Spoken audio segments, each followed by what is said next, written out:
Start the stream. Well, welcome to the show before the show where I check to make sure everything's working. I'm your host, Patrick Marlette, and I'm joined today by LGG contributor, Will. You might have seen his name in a couple of the videos that have released since recently, but Will researches and scripts some of the videos you've seen. So if you dislike my opinions on recent cards, blame Will. And Will, off to you. How are you doing? Yeah, hi.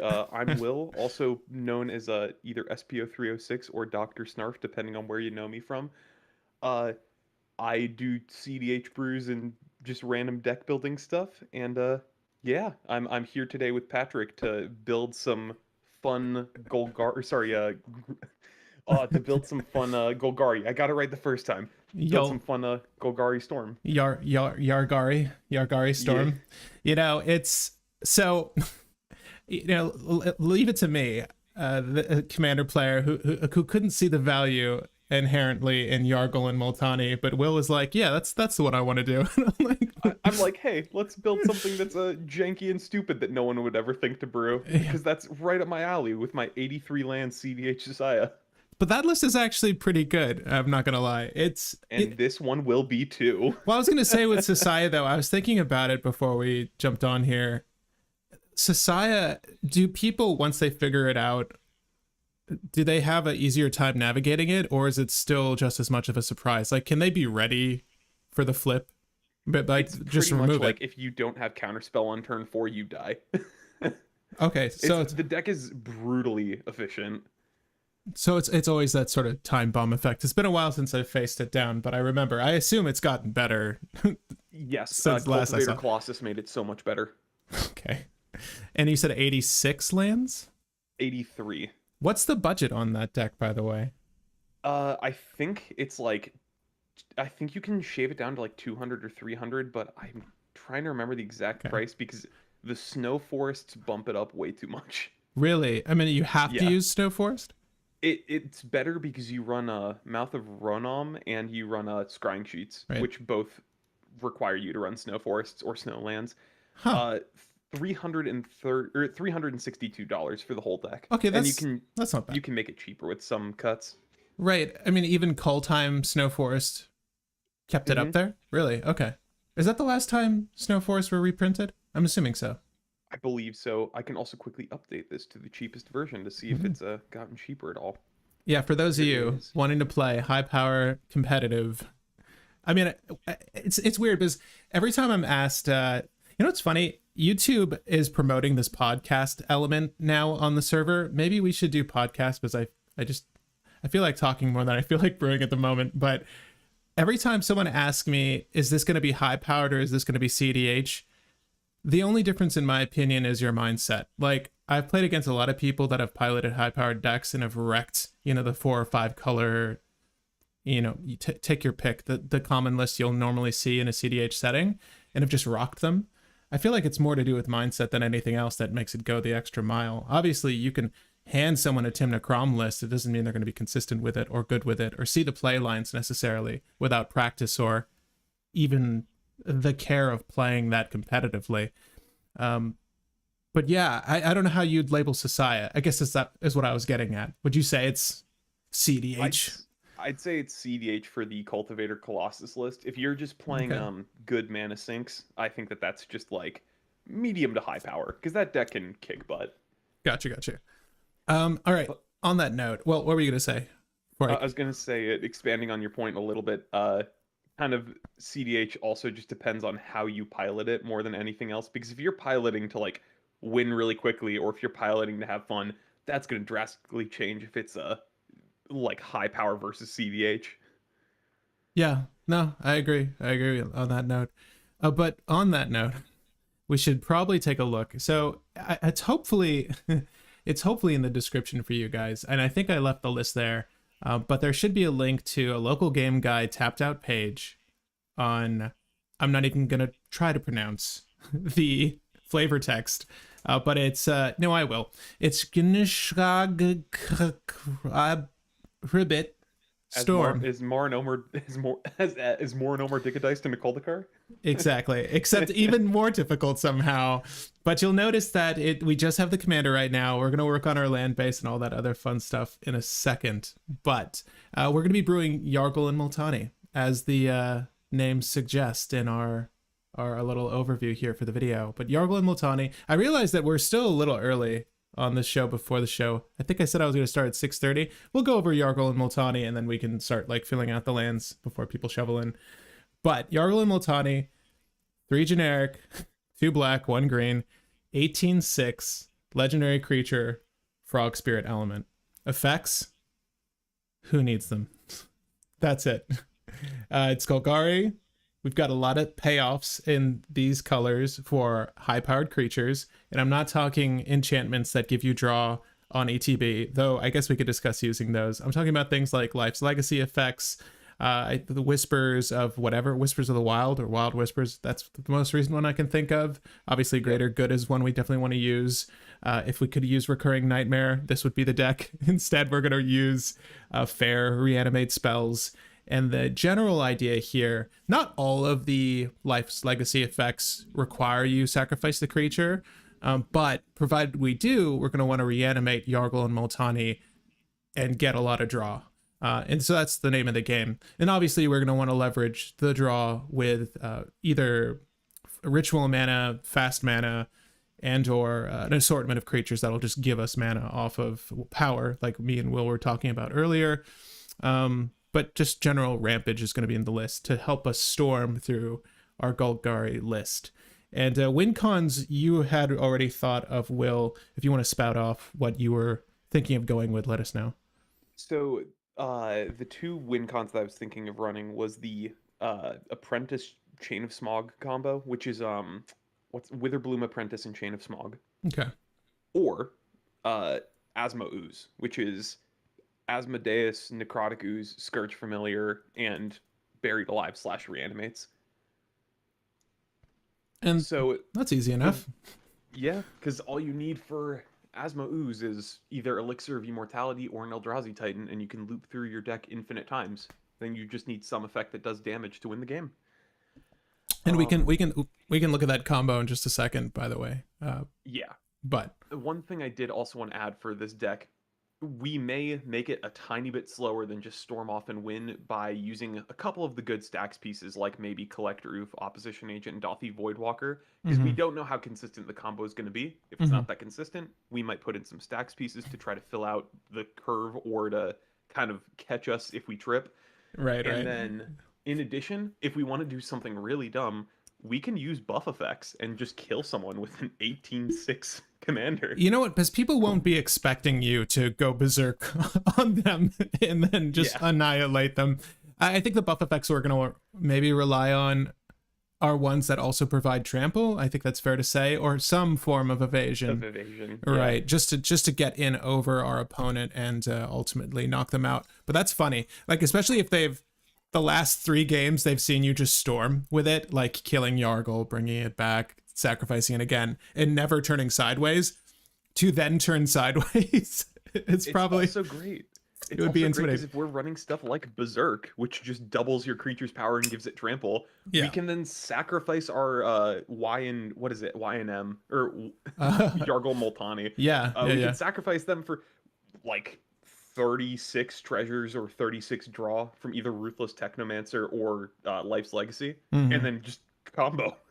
Yeah, it's so funny because a lot of the tech in this deck, if you're familiar with Zavala Heart of the Wilds, it's not going to be too dissimilar to that. Like, we're going to leverage a lot of the same things to increase the power. Like, it seems silly to say, Yargle and Multani, they're 18/6, but we want more. And it's not expensive. Well, I mean, maybe to your wallet, but it's not expensive to run CMC-wise a Berserk in your deck. I don't know what those go for right now, but that's the general goal. Like, use its big power, increase its big power, draw big, mana ramp big, and in some instances go sideways. And I think that's pretty fair. And it's funny, on your note in regards to the stacks package, depending on how inconsistent the deck is, and this is true of any list, depending on how inconsistent the deck is, that'll determine how many stacks pieces you you place in the deck. It's a scale. You know what I mean? If it's really consistent, then go balls to the wall, nix any idea of stacks, only leave interaction in the form of instant speed counters or removal,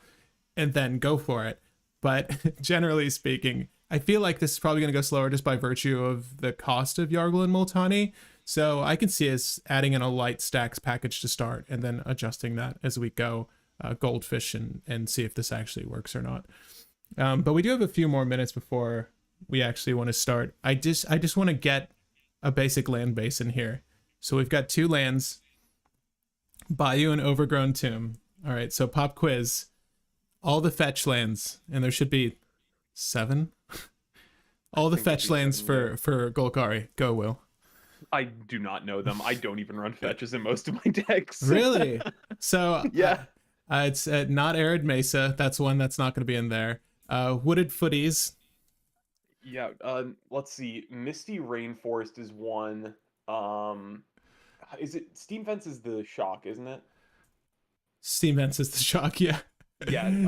I get caught up every time I do a live stream and I haven't done the mana base prior. Like I use these cards constantly, but I don't commit them to memory ever. What the fetch lands are, which is so funny.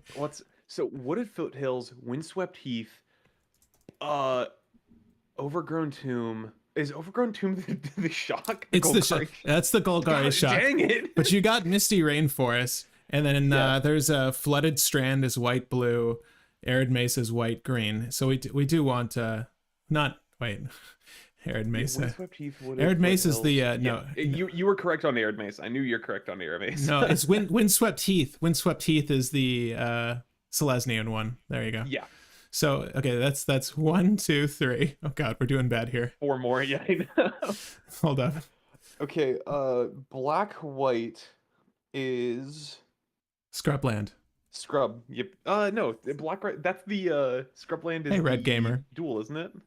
Scrubland is the duel. Yeah, I'm just joking, but that is black white. The Orzhov fetch, and this is wait. It starts with an M. Marsh Flats. Yes, it's Marsh Flats. Yeah. Okay. You know, I might or might not just go on Scryfall and quickly do. No, don't cheat. Don't cheat. I'm sure that the audience is loving this. I'm sure. If you guys want to participate, you're more than welcome to. Don't cheat. Don't use Scryfall. I'm not going to do it. If you want to actually try to do this, Well, you can cheese it, Will, at this point if you want. Okay. So I'm just doing a pay search lands and then gonna let's see. Bloodstained Mire. Sure. Polluted Delta. Polluted Delts. And then Verdant Catacombs. Those were the ones we missed. Verdant and then also Prismatic Vista, just because Prismatic Vista. Right. On that note, Prismatic Vista, what are the MDFCs in Golgari? Are either worth running? The green one? The one is the 7-mana one that gets you a creature and puts some counters on it. The black one is Reanimate. Akadem's Awakening. Yeah. They're not that great. Okay. Yeah, the only one that's really worth running is the red one, Shatterskull Smashing. And then wasn't there a new green channel land that's really worth running? The legendary Beseiju Who Endure. No, yeah, Beseiju Who Endures. Who Endures? Okay. I just thinking so.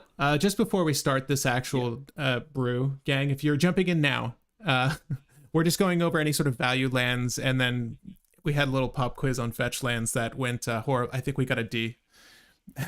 Maybe, and that's me being generous. But we're going through any sort of utility lands we want to add to this list before we just pile in some basics. I don't think this is a deck that wants or cares for snow-covered lands unless we can make an excuse, like if there's a spell, a snow, like Tainted Pact. Maybe we just want to run Tainted Pact for the sake of having a tutor. Oh yeah, no, we'll put Tainted Pact in. But any other lands you can think of that we definitely want to incorporate? The other Beseiju to ensure that no one counters. We don't need that. What if someone counters Life's Legacy after you've additionally destroyed Yargle and Multani? Could you imagine? That's hateful because you're not really doing anything. I'm just trying to. Should have had Veil of Summers at that point. Right. Speaking of, I'm just gonna put Veil of Summer. Anything that you say that's like just one of those catch like in every list Veil cards. Veil of Summer and Autumn's Veil, both of those need to go in. Autumn's Veil. There we go. Sorry for the delay, man. What did I miss? Gustavo, thanks for joining. You didn't miss anything yet. We're sort of just starting now. We're sort of wafting about going through lands. Don't mind us. You're probably watching this. Maybe Invigorate for as a buff spell. Invigorate as a buff spell. We can throw that in there for now. That's the free one, right? If you control a forest. Yep. No, that's if you have a forest, give an opponent 3 life. Oh yeah, that's fine. Emergent Zone to play. Okay, it's Ancient Tomb I'm on board with, and I'm actually a huge fan of City of Traders. So, and thanks for chiming in. Any other utility lands you guys want to include? Let us know. But thank you, William, for those 2 suggestions. And there you go, Johan. Oh, we got another William here. Hey, other William, cool bro. I like that our great minds think alike on the City of Traders. That's one of my favorite lands. I'm so surprised. It's like at a certain point, like after you've ramped effectively with it, it's okay that it goes away. And in white, if you're using any utilities that care if you have less lands than your opponents, again, City of Traders is fantastic in that regard. I also do want to recommend just the Wooburg lands package. So like City of Brass, Mana Confluence. Right. Probably Forbidden Orchard. I think we can get away with Forbidden Orchard. Gaia's Cradle is also probably another ad because we're probably running the some little elf ball package, so that's gonna tap for at least 3. No, I agree. Yeah, it's pretty much every green list is gonna have like an elf cocktail, whether you intended it or not. You're gonna have a few bodies on the field, whether they're elves or not. But usually, do we want Urborg and Yavimaya? So Yavimaya is essentially like the green Urborg, and Urborg it just makes sure that every land is black, so it's color fixing, except it's symmetrical.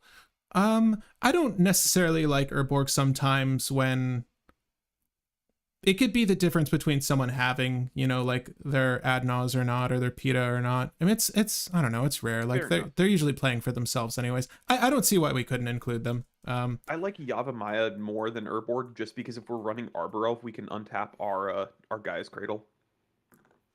Fact. I'm sorry. It's not hollow. It's Yavimaya. I can look it up really quick.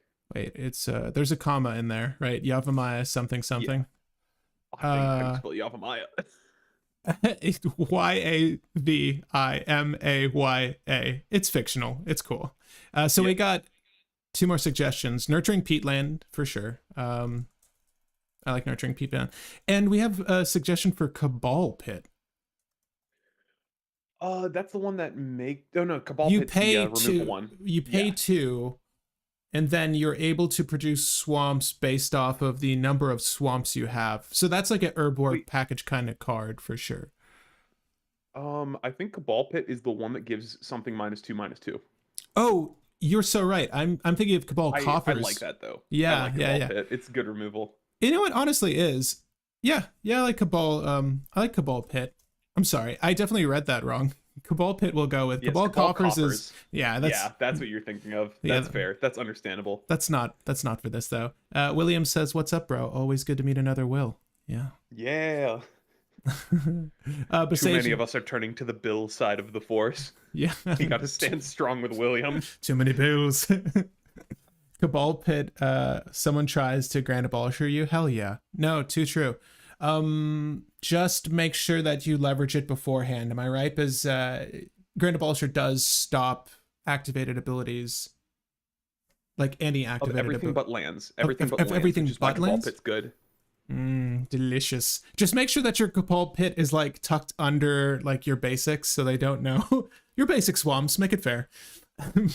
And take the damage anytime you tap it. Take the damage, but just make sure they're not that privy to the fact you have Cabal Pit. You're so right though. I haven't used Cabal Pit, and the red one is also equally good in my opinion, the one that does 2 damage. I forget the name of that one, but it's also very good. I like these threshold lands quite a bit. The threshold land in green is actually used in Savala, as a matter of fact. But I like all these suggestions. We do have one suggestion for Boseiju who shelters all. I don't know if it's necessarily up there for me. I'll put it on the sideboard in case we feel like it's a must later. Or if you're playing and you want to build this list and you feel like it's a must. At any rate, let me officially start this show before the show are over.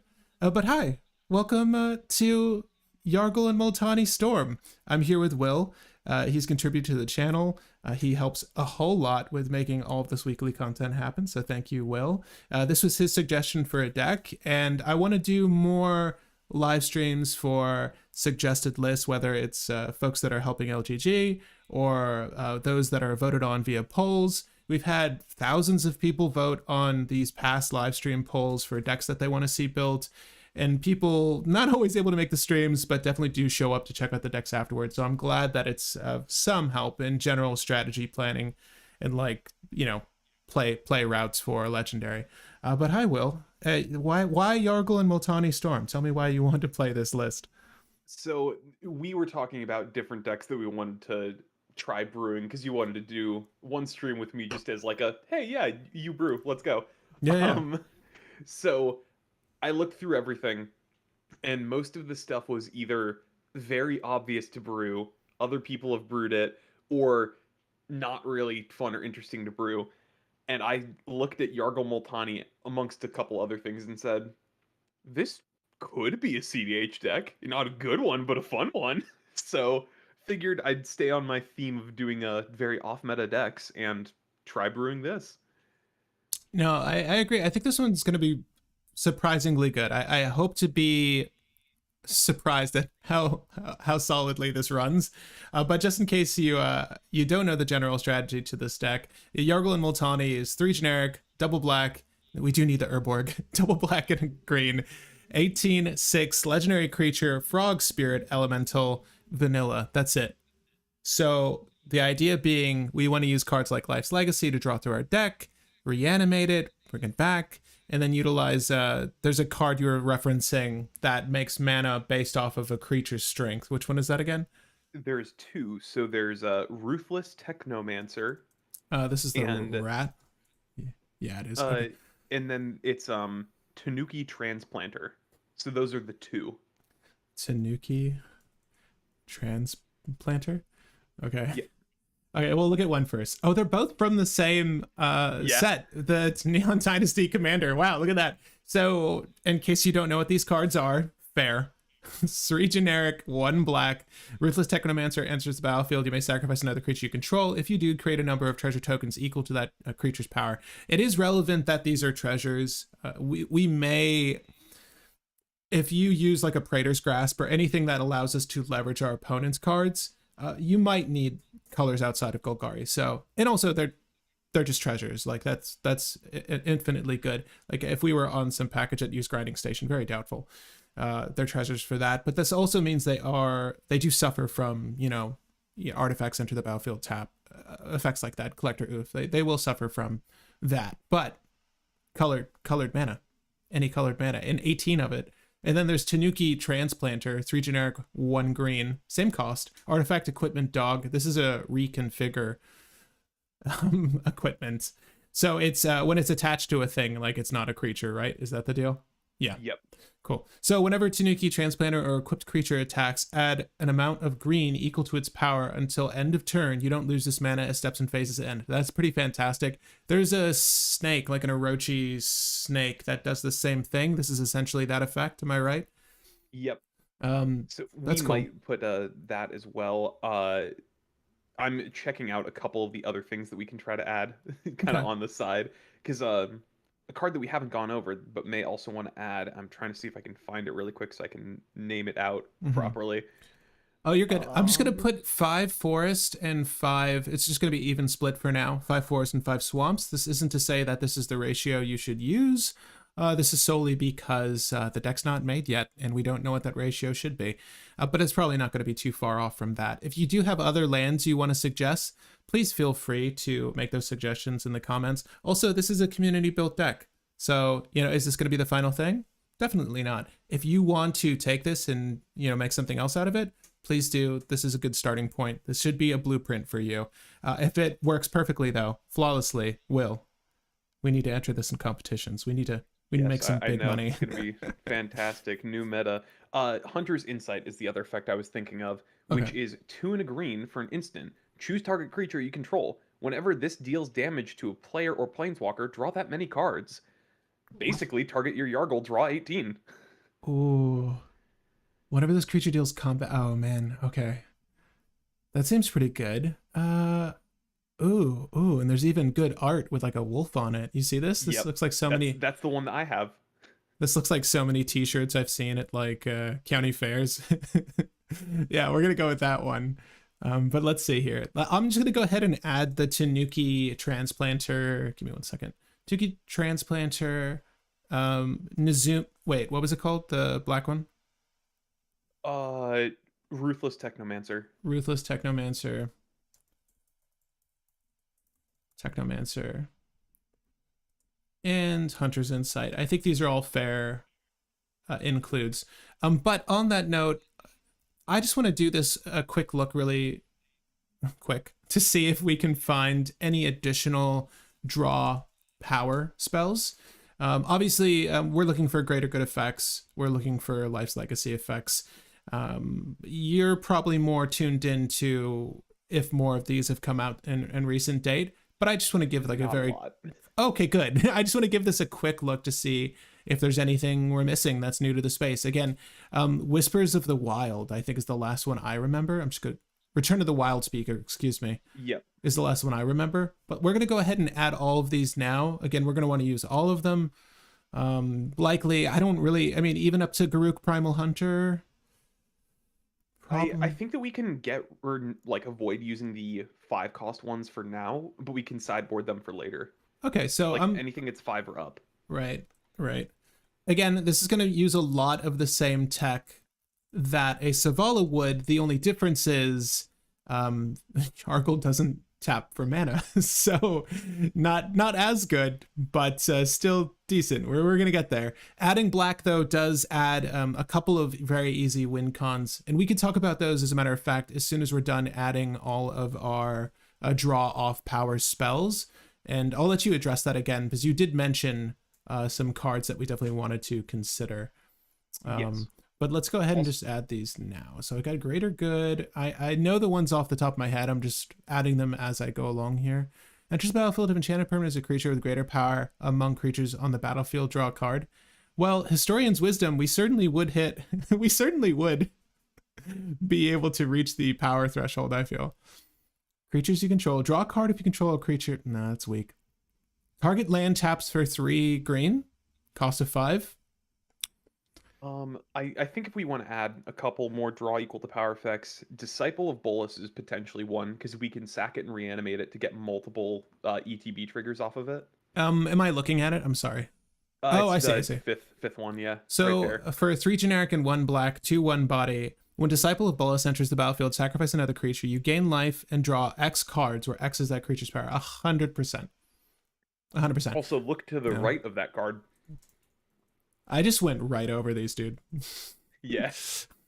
I just think all of the black, because I'm so used to searching these effects in green for Savala. Yeah. That I'm ignoring all the black ones. I'm like, these can't be useful. Look at the card right to the right of the Disciple of Bolas, and you are going to lose your mind. Okay, wait. Sorry, I did want to get to some suggestions from the audience. Will is saying Culling Ritual and Tainted Strike. I'm going to put Culling Ritual, or Culling the Weak. Culling Ritual. It's the 4-mana Golgari thing that destroys all low CMC stuff and makes you green or black equal to the number of things destroyed. 100%. Card's broken. Love it. But yes. There's a very funny dumb combo where you can use what's it name? Chatterstorm and Culling Ritual to make a crap ton of mana, shuffle them back into your deck, get them both back, do it again and again and again. That's a funny loop I had in Old Stick Fingers. Wait. Okay, well, sorry. You're right about Doomweaver. It's caught me off guard. let me read it. Soulbound 1/8. It's a reanimate target. Okay, let's not kid ourselves. It costs 6 to cast. If it's stuck in your hand, then like William said, use Culling Ritual. Cast it. As long as Doomweaver is paired with another creature, each of those creatures has, when this creature dies, draws cards equal to its power. Okay, so obviously it's when this creature dies, it is referencing itself here, right? So if it were to die, you draw 1. If Yargle and Multani were to die, you draw 18. Yep. You may pair this creature with an unpaired creature when it either enters the battlefield. Okay, so if we sacrifice Yargle Multani, bring it back, it will allow us to soulbind again. Am I mistaken? You are correct. Okay, so repeatable Damn, I really wish recurring nightmares was the thing. I know. Anyways, we have corpse dance. We have corpse dance if we really we want to have do. a recurable. We do have corpse dance. So corpse dance is the buyback reanimate spell. It's in. We'll look at it later. But yeah, I'm sorry. Whenever at the beginning of your end step. No, I'm sorry. I'm just giving these all a look. I don't want to pass up anything that might be valuable for us. And again, we might sideboard some of these as well, pending. The only other notable one is probably Momentous Fall, which is just Life's Legacy, but you gain life equal to toughness. There's 3 though. Well, we still need to put Return of the Wild Speaker, Life's Legacy, Momentous Fall, and Rishkar's Expertise. But there's also one more, Soul's Majesty. That's a lot, so we're good. Let's do Soul's Majesty, Rishkar's Expertise. Again, this one's a little bit more expensive, but I'll slam it. We can sideboard them if we feel like we can't use them. Right, and I'm hoping we're wrong about that. I'm hoping it's so easy. Well, I mean, in theory, all we have to do is get a Doomweaver or Greater Good out, and then we win the game. True. And we're in green, so it's not like we lack creature tutors. Yep. Also, we should probably put Selvala in here, just because. You think she's good enough? If we get her out, then play Yargle next turn with 1 green floating, that's 18 mana. Oh, I'm joking. Yeah, that's seems pretty good. Yeah. Oh, and on that note, why don't we switch from doing power draw to power equals mana? So obviously Selvala Heart of the Wilds is 1. I do want to cover just this last element to Yargle Multani. It's pretty important for the Storm before we discuss our win cons, because that's obviously important. And I want to let Will head that because he has 2 ideas that I think will work very well in this. And then we can go through some of the basics like our tutor package, our mana rocks and all that stuff, the boring stuff. Pup Stomp MTG says, please tell me you have Greater Good. Yes. You can discard 3 other reanimation targets. Fact, actually. And then Selvala Staff of Domination combo. I can see us using Staff of Domination in here. I mean, obviously it's a win just off that alone. There isn't a good... Well, what am I talking about? We're in black, so there is a way to get there. I think we sideboard it for now in case we need another win, but because I'm not the biggest Staff of Domination fan, just because we need to hit Selvala, have Selvala not have summoning sick, and then get Staff out. But if we need another win, it's probably going in. Yeah, I mean, do we want to run any sort of haste enabling, like Concordant Crossroad style effects? Not Concordant Crossroad, but Greaves. I mean, honestly, I could see us leveraging Lightning Greaves, if only so Yargle Multani has something to do when we cast it, right? Just we equip the Greaves and hit someone really hard and put them on, like, you know, death's row.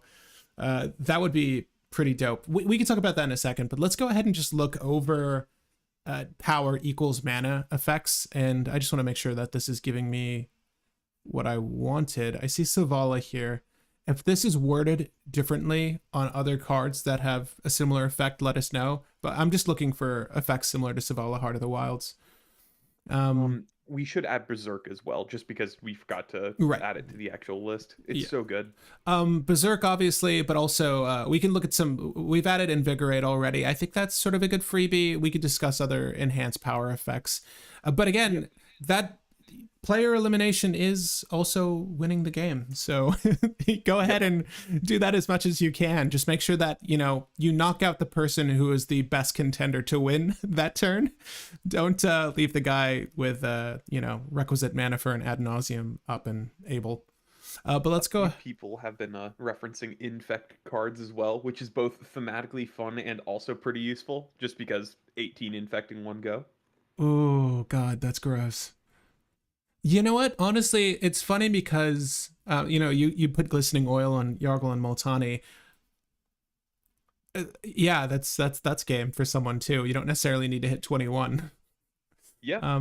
But let's go look over the rest of these. You may put a permanent card with mana value X or less from among them onto the battlefield. When this creature attacks, look at the top X cards here. Nah, you don't want that. Mark of Sakiko is also pretty good. That's a aura enchanted creature has whenever this deals combat damage to a player. Make that much green mana. It does not leave as you change phases. Did we add I that one just found already? that's a no, that's it's an Uh, enchantment, not Tanuki. So Mark Mark of of Sakiko, Sakiko. what about? It's damage, not power. So it Yeah, would not be in your search, I don't think. got you. I'm looking at Towering Gibbon only because he's super. Uh Only because he's super cute. Mark of Sakiko. Mark of yeah, okay. Sak.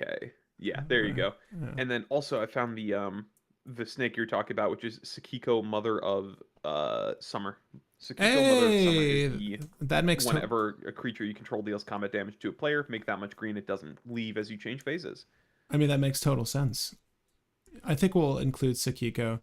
Umbra Stalker's power and toughness are equal to the number of black mana symbols in the nope. Until your next turn. Nah. Is really Savala the only thing as of I late? think it's Savala. Saval's the only like direct eye tap for mana for the thing, but Right. there's a couple other options that are damage or attack, add a bunch of mana, or Right. sacrifice, add mana, like Ruthless Technomancer. Mhm. The useful thing with at least Ruthless Technomancer, though, is if we have any sack outlet, we can sacrifice Ruthless Technomancer and then reanimate Yargle Multani and Ruthless Technomancer with something else and then sack them both again. Mhm. Mhm. So we do have an infinite combo with like Viscera and Corpse Dance. Because This. Oh yeah. it's 10 mana to reanimate both, and then once you reanimate both, you get 18 treasures, and you repeat. So any sack effect plus Corpse Dance is a loop Right. with Technomancer. And just Viserys here, and you only want that so that we can sacrifice. This is like a We can probably buried find alive. something better. Yeah, we do buried alive. And is there any cause for a self mill strategy here to get I don't us? believe so. We Greater Good lets us discard, and Buried Alive is a one card setup for Asmo Ooze, and I think those are the only things that we really need. Right. Okay. So on this note, let me just save and continue here. We have 45 cards in the deck. But before we proceed, feel free to just enlighten the audience with the routes we're considering for outside of just swinging at people with Yargle, either infected or elsewise. There are two win cons you were discussing. Fairly obvious for these colors, but I think it's important we go over them anyways, and then I'll go over these suggestions here. Yep. So the two things that we're going for is Apprentice Smog, which is Chain of Smog, Witherbloom Apprentice. You cast Chain of Smog targeting yourself, triggering Magecraft off Witherbloom Apprentice, damaging each opponent. Copy Chain of Smog with its own effect, damaging each opponent. Repeat, repeat, repeat. Infinite damage. Secondly, we have Asmo Ooze, which is Asmodeus, Necrotic Ooze, and Scourge Familiar. If you have Necrotic Ooze on field with Asmodeus in graveyard, you can pay 3 black to draw 7 cards. You can then use Necrotic Ooze or Scourge Familiar just on the battlefield to discard 1 card and add 1 black to your mana pool. So if you discard 3 cards, you draw 7. You draw your entire deck and make a ton of mana, and if you have an Eldrazi Titan or Elixir of Immortality or any shuffle cards back into your deck effect, you can cast stuff infinite times, like Praetor's Grasp. Then you exile your opponent's decks and win the game. Is its name Scourge Familiar? Uh, yes, but I think it might be spelled weird. Yeah, no, I'm trying to find it. I remember this combo line. I just Scourge Familiar. Give me 1 second. And in case you're trying to look this up at home, I will give you. It's a black card. It's Skirge. we could look over this in just a second, actually. As a matter of fact, There we go. now that I've slotted them in, and you're still watching this, Will, but saving this out, just to give you guys a visual reference, they weren't in the list a moment ago. They are now. I'm sorry. We need to increase the number of forests we have and the number of swamps we have. I just want to balance that out. Let me refresh this for us. Cool. Okay, so remember, Necrotic Ooze just cares that the thing is in your graveyard, and then you get to do the thing, right? Okay. We're never really... we don't really care if he's on the battlefield. He's very strictly a buried alive target or a greater good fodder, right? But return all cards exiled as to its owner's hand, lose that much life, or draw 7 cards. So you've got that. We've got Necrotic Ooze, and then we have the last card, Scourge, spelled Skirge. A discarded card at black mana. Basically, provided you have the 3 cards to initiate this, and or just the land base to do this, which is not difficult. I mean, you should not set this up and go for it unless you can do it. You need to discard at least 3 cards, bind by for the combo itself, to draw 7 cards. And you're net 4 cards doing this. So you can draw through your deck, not make infinite black mana, it's finite, but you're going to pull into a win. And the win you're suggesting is... So if we use a Titan or Elixir of Immortality, we can shuffle our graveyard back into our deck infinite times and make infinite mana. Oh, we could honestly just roll with a Titan anyways. Yeah. We're probably gonna have the mana, like if push comes to shove. But I'm sorry, not to cut you off. I like the Ulamog that destroys more than Kozilek just because removal in case. They're both Eldrazi Titans. Yes. But so the game plan is that you can use a Titan to shuffle back into your deck infinite times. Right. Yeah, the Ulamog Infinite Gyre. So these are, I mean, it's either Kozilek or Ulamog. Generally speaking, I actually normally go for Kozilek. In the off greedy motherfucker. In the off chance that I want to draw, 4 cards, which is often. I'll use it, but it's also really good for the Annihilator 4. They're both Annihilator 4, but it is a removal. You're very right about that.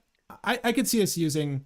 Sometimes people will actually use both, and or like one, and then there's a green card that does essentially the same thing. I forget the name of that. It's very much Gitrog tech. But we could just go with one. Am I wrong? I think that's safe. Yeah. Because we have another win con. So we have 2 different win cons that we can use. But the idea is that we can use an Eldrazi Titan to shuffle back into our deck to make infinite mana and recast cards infinite times. So if we have anything that does damage or something that messes with the opponent's deck, we win the game. Like Praetor's Grasp. So we can exile our opponent's entire decks and then pass the turn and everyone loses to just mill. For strategies like this, my only suggestion would be to have at least one more backup utility. You never know if your card might get exiled or you lose that option. Just make sure you have a secondary option. Because this is just one strategy to a second, much cheaper strategy, which is the Chain of Smog Witherbloom Apprentice playline, I think we're probably fine. But if that was like the one thing you're going for, well, it shouldn't be. You definitely want to run an alternative win spell. But Praetor's Grasp we would use anyways. Like, Praetor's Grasp is in the deck as a utility, and then on top of the fact it's also a win con in this instance. Yep, and if we want some other effect that would allow us to win the game, I can find something like, for instance, Ram Through is a pretty good option, because mix that with Berserk, and that's just deal 2 million damage to target player. That's not bad. We do want to do symmetrical beats, though. I mean, that might be a consideration to go wide. I don't mean in the sense of what was that effect? A myriad effect where you go wide that way. Are there any pieces of equipment that let us, when you hit one opponent, it does damage to each opponent equivalent to your power or something like that? That'd be kind of fun to potentially include. I think most of those are in red. Yeah. Myriad might just be Myriad won't copy Berserk or anything like that, unfortunately. No. I'm sorry. Well, while we're thinking on this, just so you guys know, I did read your comments. A bit of a Timmy card, Hero's Blade. We can take a look at Hero's Blade really quick to see if it's a worthy consideration. Basically, it's being suggested because Yargle is an 18/6, so as Yargle ETBs, whenever a legendary creature ETBs, you can attach Hero's Blade to it, so you forego the very costly equip cost of 4. It puts him in 21 territory. He's a 21/8 at this point. I think that's fine. I would maybe sideboard that for now at most, and then if we find that the deck isn't consistent enough and is using, or is rather leaning more heavily towards stacks, then I wouldn't mind a Hero's Blade strategy. I will say that I definitely want to consider Lightning Greaves just a little bit higher because it will pair well with our Savala cast. So we're in Golgari, so we have the opportunity, whether Savala's in our hand and we have a Demonic Tutor, or vice versa. We have Lightning Greaves in our hand and we have a green creature finder. That's a good setup just to get the mana train rolling. I also do like that Lightning Greaves is protection for stuff like Doomweaver, so that we can keep that around. So I do actually like that a lot. Yeah, yeah, I don't mind One it. recommendation, if we want to have a backup for the Asmo Ooze loop, is Soul Spike, which is Oh yeah, it's pseudo free removal and it's life gain and kill con. so we're not on Adnos. We might not be. But Soul Spike, you may remove 2 black cards in your hand from the game rather than pay, so exile them. Soul Spike does 4 damage to target creature or player. This should read as any target at this point. So it's only the 1 Cold Snap edition, but you're suggesting that we use this as an alternative just kill spell. That because it's also going to be a kill spell against most stacks pieces that annoy us, and if we have a full grip by using stuff like Life's Legacy, right, we can cast this for free without caring. Let me just state, I think Peer into the Abyss, Adnos. Yeah, Peer into the Abyss is also a kill con off of the Asmo Ooze because you can target your opponents with it and just burn them out. Yeah, right. Well, it's round up, right? So you just like do it infinitely, have them, because people forget that Peer into the Abyss until it's redirected. People forget that it's a target player. So you could basically make them deck themselves on their turn, provided they don't have a way to make themselves I don't know, put a card on top of their deck or something before they face that fate. But let me go over these last suggestions really quick. Demonic Embrace can be reusable aura by discarding another card, reanimation target. Also, evasion with flying, giving it 21 power for commander damage. I actually really like Demonic Embrace. I did use a copy in my Rograk into Vesh, if this is the card I'm thinking about. Give me 1 second. Yes, it is. So it's a 3/1. It's a demon. In addition to its other types, it's also flying. So there's our evasion. You may cast Demonic Embrace from your graveyard by paying 3 life and discarding a card in addition to paying its cost. So you're absolutely right. It is good fodder for a discard. It does benefit from just being in your graveyard. I don't think it's ever going to be plan A. But I mean, if push comes to shove, it's usable on the Chrome Mox, right? I don't know. How do you feel about Demonic Embrace? I think Demonic Embrace is actually just generally nice because it's definitely going to give us a consistent Yargle, and it's also just another buff that we can use if we need that little bit of either mana or card draw. I think it's actually pretty nice. Yeah. You know what I will say on Heroes Blade I like is if we do care about the mana gain, it's an additional 3. Yeah. You know, which is one thing I was going to say, but yeah, it's a consistent way of just giving Yargle 3 more attack. Right. Demonic Embrace is just better in my opinion solely due to the fact that it also gives evasion, which is the only reason why I don't want to immediately throw in the blade. I get that. Yeah, I mean, honestly, depending on the game, like if you're going against 2 stacks players, it will go to, you know, who can get in the most beats, and having the evasion is legitimately good in that instance. I bought the new Yargle and Multani as a fun card for my casual Mimeoplasm deck. My casual 8 out of 10 for most people. Damien, well, I hope that this live stream convinces you that you should be playing Yargle and Multani instead. Mega Zero says, I've spawned, welcome. Are we on Ruthless Technomancer says, fake person. Well, I don't talk to fake people, but if I did, the answer is yes. We're on Ruthless Technomancer. All right, so what have we gotten out of the way so far? We've discussed all of the draw utilities that we're going to want to use. We've discussed outlets for a win, like obviously like our payoffs. So we've got a Buried Alive pile. We need our ramp, our tutors, and our reanimates. And let's start with reanimate first. That's a little bit more exciting. We're going to start with reanimate. We're losing a little bit of life here. So you know, Yargle and Multani are probably not going to go back to the command zone. Okay. Unless there's a planar void or something causing him to go there, we want to reanimate them and repeatedly greater good and so on and so forth. So shoot, what are the reanimate spells you want to go with? Victimize is really good because if we're doing Technomancer stuff, reanimating both Technomancer and Yargle is fantastic. I want life death. Agreed. By the way, just so you guys know, which is what's relevant on life death. All lands you control become 1/1 creatures until end of turn. They're still lands. If we did life death and we used what is the one, sacrifice 3 creatures, bring a thing back? Dread Return. Dread Return. I mean, we're not going to use life to Dread Return, are we? We could. No, we're gonna have dorks. We're gonna use Dread Return, but we're gonna use the dorks for Dread Return instead of life. You like Dread Return? Yeah, Dread Return's good. What if Dread Return forces us to kill Zavala? Do you just hold?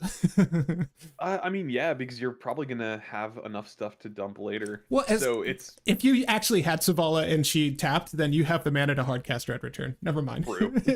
Never mind. What other reanimate spells do you want? Any of the auras?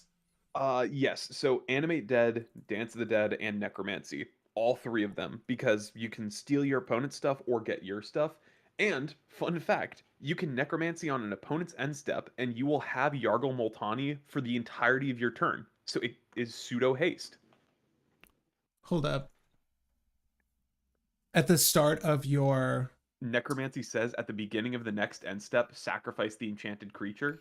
But if you do it on an end step, then you keep the creature until your next end step. Yeah, I've never used it that way.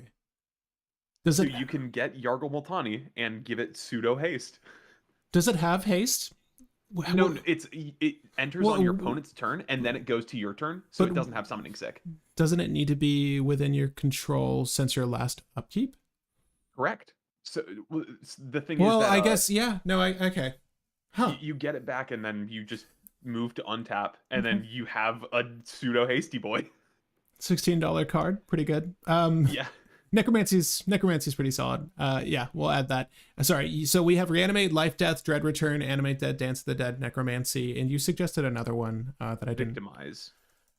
So 3 mana, and it pretty much gets you back your Technomancer and Yargle at the same time. Card's fantastic. Yeah. Are there any other dual returns like that? Not any that are fairly good, unfortunately. Okay. Most of them are just get one thing back. So right now we're on 2, 4, 6, 7. Do we want one more to even it out or no? Yep, I'm just looking to see if there's anything that's really good. It might just be Stitch Together, but Stitch Together is kind of on the weaker side in my opinion. Yeah. But it's just barely there, so maybe. Exhume, that's what we should do. Exhume and Shallow Grave. Wait, okay, so Shallow Grave I'm on. Exhume is for everyone though, right? Yes, but a lot of the time you don't care. Right, so Shallow Grave though. Let's just start with Shallow Grave, and if we need an additional one. Mind you, this is also instant speed. Return the top creature card from your graveyard to the battlefield. That creature gains haste until end of turn. Exile at the beginning of the next end step. So, same story. Yep. It's a necromancy trick. Yep. Now, weird question. What do you think of Goryo's Vengeance? Oh. It's basically Shallow Grave, except it's not Reanimate the top, it's Reanimate target legendary. It's better. It's just another good one, because it hits Yargle, but it doesn't hit stuff like Technomancer. So I do like Shallow Grave more than it, but do we want to add it as well? Oh, I see what you're saying. The answer is sideboard. For now. I think that's spelled like that, right? Yeah, okay. Goryo's Vengeance. Yeah. I'm on sideboarding it for now. But let me know, are any other cards that you guys in the audience want to add? Let me know if there's any sort of inclusions you think are a must in this list. We're sort of just filling out the mechanical must, like our ramp, as well as our tutors in just a second. We haven't done any rituals. I've put Culling Ritual and Culling the Weak. But I'm going to go ahead and put Dark Ritual. Let's just do our ramp now. Dark Ritual, Cabal Ritual. Yep. I think we also want permanents that will ramp. So the three tap for green elves and elves of Deep Shadow. So Fyndhorn elves, Llanowar elves, and Elvish Mystic. Llanowar elves, Llanowar elves, Elvish Mystic, Elves of Deep Shadow. Yep, Elves of Deep Shadow, Birds of Paradise, and why am I blanking on the Golgari one drop? You're talking about Deathrite Shaman. Deathrite. Yep. And okay, outside of those, Arbor Elf, last one. Forgot about that. to untap a forest. Yep, because we're probably gonna fetch for a duel. Right. Hold up. Are there any that tap for 2 that are worth it? Like Bloom Tender is not that great, no. but I think we can run. I don't think that there's any in Golgari 2-color that would be worth running. I'm putting in Manifold Grim Monolith. I'm just putting Yep. in all the rocks right now. Soul Ring, Mana Crypt, Monolith, Right. like all of them. We may also want Sacrifice, just because it's better culling the weak in some instances. No, agreed. Sacrifice is gonna net us if it's Yargle Multani 6, right? Yep. So Excuse it's me. 1 get 6, and if we have Doomweaver in play, that's going to net us 18 cards in hand as well. Right. And Doomweaver, in case you're coming in late, is the crazy spider.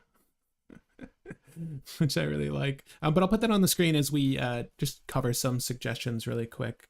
I know this is super fringe, but Not of This World for a free counterspell. I mean, but would wreck your Nas. Well, good thing is we're not on Ad Nas.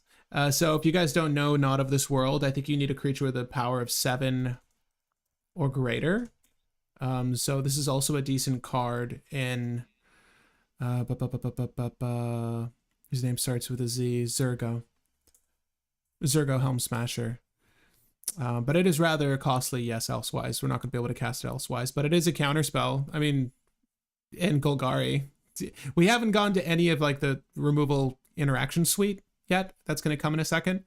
But do you think Not of This World is worth it? Counter target spell or ability that targets a permanent you control. So it's narrow, but I don't like it only because most of the things that we're going to be using are the thing we're worried about is counterspell more than anything else, because Life's Legacy getting counterspelled, that hurts. Doomweaver getting counterspelled, that hurts. If Doomweaver gets blown up, we just reanimate Doomweaver.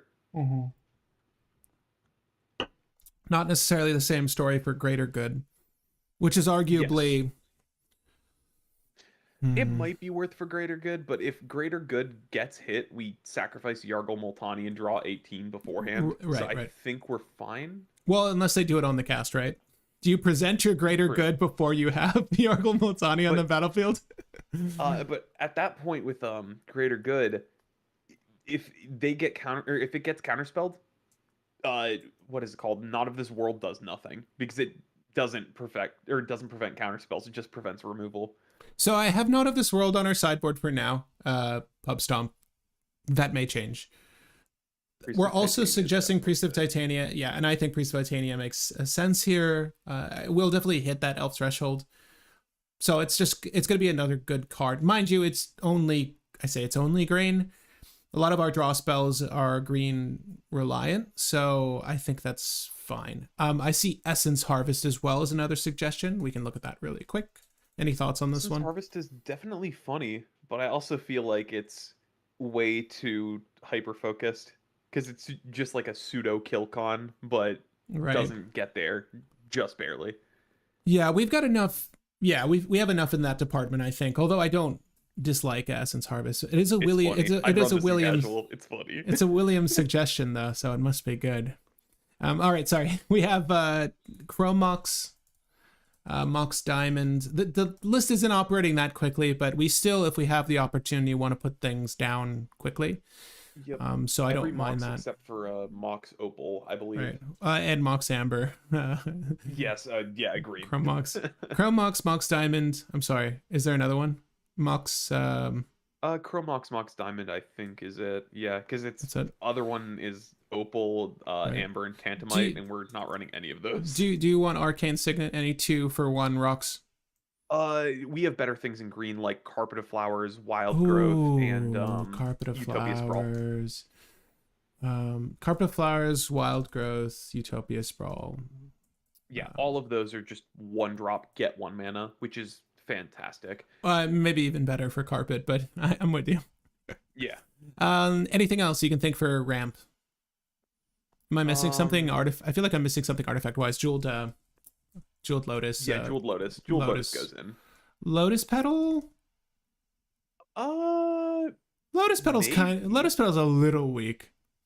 Yeah, but it can get there because it's a piece of fast mana when we're comboing off. So I think it's still nice. Like if we draw it off of our Life's Legacy, we're happy. Yeah. Is a Lotus Cobra too cute? We're not doing any land relevant things, but I mean, you play a land, you fetch a land that's 2 mana on top of your land. That's not bad. I wouldn't say that's any better than something that you paid the same cost and it taps for 2. Do you know what I mean? Yeah, like it's interesting, but I mean, do we want to run Traverse the Outlands to get that combo off of Lotus Cobra? Traverse the Outlands? Wait. Search your library for up to X basic land cards where X is the greatest power among creatures you control. Put those cards onto the land for 5 mana. We need to switch to more basics, though. We would have a 10 maximum. I actually really love this. Do they come into play tap? Oh, God. Okay. Man, if they... Every single, like, high-costed get a shit ton of land effect cards in this game, they always restrict them to being tapped. It pisses me off. I can understand trying to keep it fair, but Lord, it could have been really good, man. Let us have it. Come on, Wizards. Let us have it. Can you, audience, can you think of a card that allows you to just get based off power untapped? Okay. So I see Veil of Summer, Autumn's Veil. We have Johan says Noxious Revival. I really like Noxious Revival as a card. It's pretty funny in a lot of scenarios. It's probably one of the better free spells in green. Yeah. I'm trying, because interestingly enough, if we have do we need if we have something that lets us draw cards on the stack, we can put another draw effect back on top. So it's not bad. It lets us chain a little bit. I do like Noxious Revival. One card that I want you to look at, Patrick, because it is always a pet card that I love to consider in any cEDH deck. Gnshhagghkkapphribbit. So it's a I, not you. So it's a Gnshhagghkkapphribbit. There you go. Snake on the right. Snake on the right. Gnshhagghkkapphribbit. For a generic and a green, 1/3 legendary enchantment creature, snake druid. Generic and a green, tap, return Gnshhagghkkapphribbit Jukai Visionary to its owner's hand. Reveal the top 4 cards of your library. You may put a land card from among them onto the battlefield tapped. Put the rest into your graveyard. But then there's a channel effect. And that's the important part. XX green discard Gnshhagghkkapphribbit. Return X target non-legendary cards from your graveyard to your hand. So this is a creature that we can tutor, and it gets us back Greater Good plus a couple other things. Also, if we set up some kind of infinite mana loop, which this also can potentially set up, we can use Regrowth or something like that to return Gnshhagghkkapphribbit, then Gnshhagghkkapphribbit to return Ruthless Technomancer, Reanimate, Regrowth, and then we go infinite. So it's an interesting thing, but I don't know how good it is. Man, it's really demanding on the cost, isn't it? I know. What other 2-hand effects are there that we could leverage? Pretty much Regrowth style effects, Eternal Witness, and Noxious Revival. I'm sorry. I just put Entomb Unmarked Grave to go with our Buried Alive. Yep. Man, let's try it. It is another combo. It is indeed another combo. It with existing cards in the deck right now. Yes. Okay. We also need some kind of sack outlet, like Viscera Seer or something. I mean, but we already have Greater Good. Yeah, but we want something that's just sack for the sake of sacking. I've been playing this game for a long time. Is there anything better than Viscera Seer, please? Anything. I don't think so. I'm gonna quickly look to see. Please. I'm gonna organize this by mana cost, but there's got to be something better than Viscera Seer. I hate running Viscera Seer in decks. It's mostly because I don't like the art. It's a very boring art. Carrion Feeder is the other one. Carrion Feeder, though, has a legitimate reason for being. Honestly, Right? yeah. It's another thing that keeps getting bigger and bigger. I mean, That's kind of interesting. I mean, we're not gonna rely on Carrion Feeder's strength, but I mean, we could. It's there. It's like a backup thing on top of it. Um, I mean, there's Woe Strider, but that's 3 mana, and it's basically just another Visceraseer, but we can escape it. Would you rather scry or put 1/1 counters on Carrion Feeder? That is indeed the question. You know, screw scry. Carrion Feeder. It's Carrion Feeder all the way. Trust me. Yeah, because with Carrion Feeder, we can build Carrion Feeder up into something and then get some kind of shenanigans out of that. Wait. There's a secret lair version of Carrion. Oh my god, yes. That is nice. This is so metal. Yes. Okay. Well. Okay. This answered the question, the age-old question of the Saraseer and Carrion Feeder. The guy literally that just grave is not even grave robbing. What is it called when you unveil a tomb? He did that, and he's just eating this body, defiling a grave. This grave. So good. Oh my god. I love. Because that's another magic card that's being strangled by the Carrion Feeder. What's that called? It's Gravedigger, I think.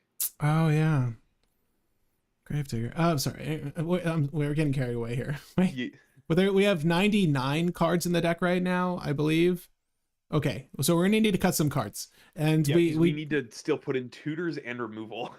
Okay, so let's just start with removal. That should be short and sweet, right? We have no stacks, by the way. Remember, this was supposed to be a stacks. Yes, we can. I think it's just going to be Opposition Agent, Doffy, and Oof. Those are probably going to be the only 3 stacks pieces that we put in.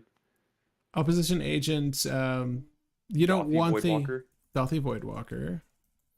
Doffy Voidwalker and Collector Oof. Yep. Okay. So far as the removal suite is concerned, it's a Assassin's Trophy. We also want the other Golgari one. Abrupt Decay. What else are you feeling? Do you want a Caustic Caterpillar? Nature's Claim. Nature's Claim. Just very good. Yeah. And we're running Praetor's Grasp already, right? Yeah. Just wanted to check. Yeah. Do we want Caustic Caterpillar for a searchable piece of removal?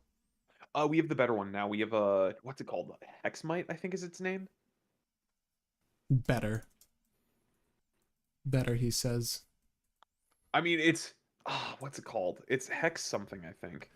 Hex Hunter, Hex. It's It's a 1-drop artifact from a recent set. A 1-drop artifact creature? Yep. Hexavus. Hexavus enters the battlefield. That's 6. Is it? No, that's not it.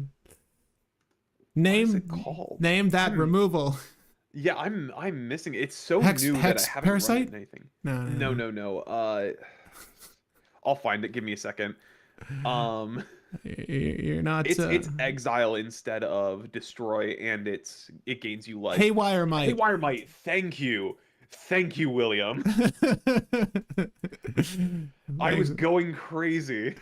Oh, hold up! What? I've never seen this. When it dies, you gain 2 life. It's funny because you covered this in the set did I? For this set. Yeah. Oh, I did, and it was so long ago. I hadn't updated any of my decks with it, so I totally forgot. You're so right, though. Yeah, that's a good one. That is a good one. I'll take my own advice. We're gonna go with that. Maybe even foil it out.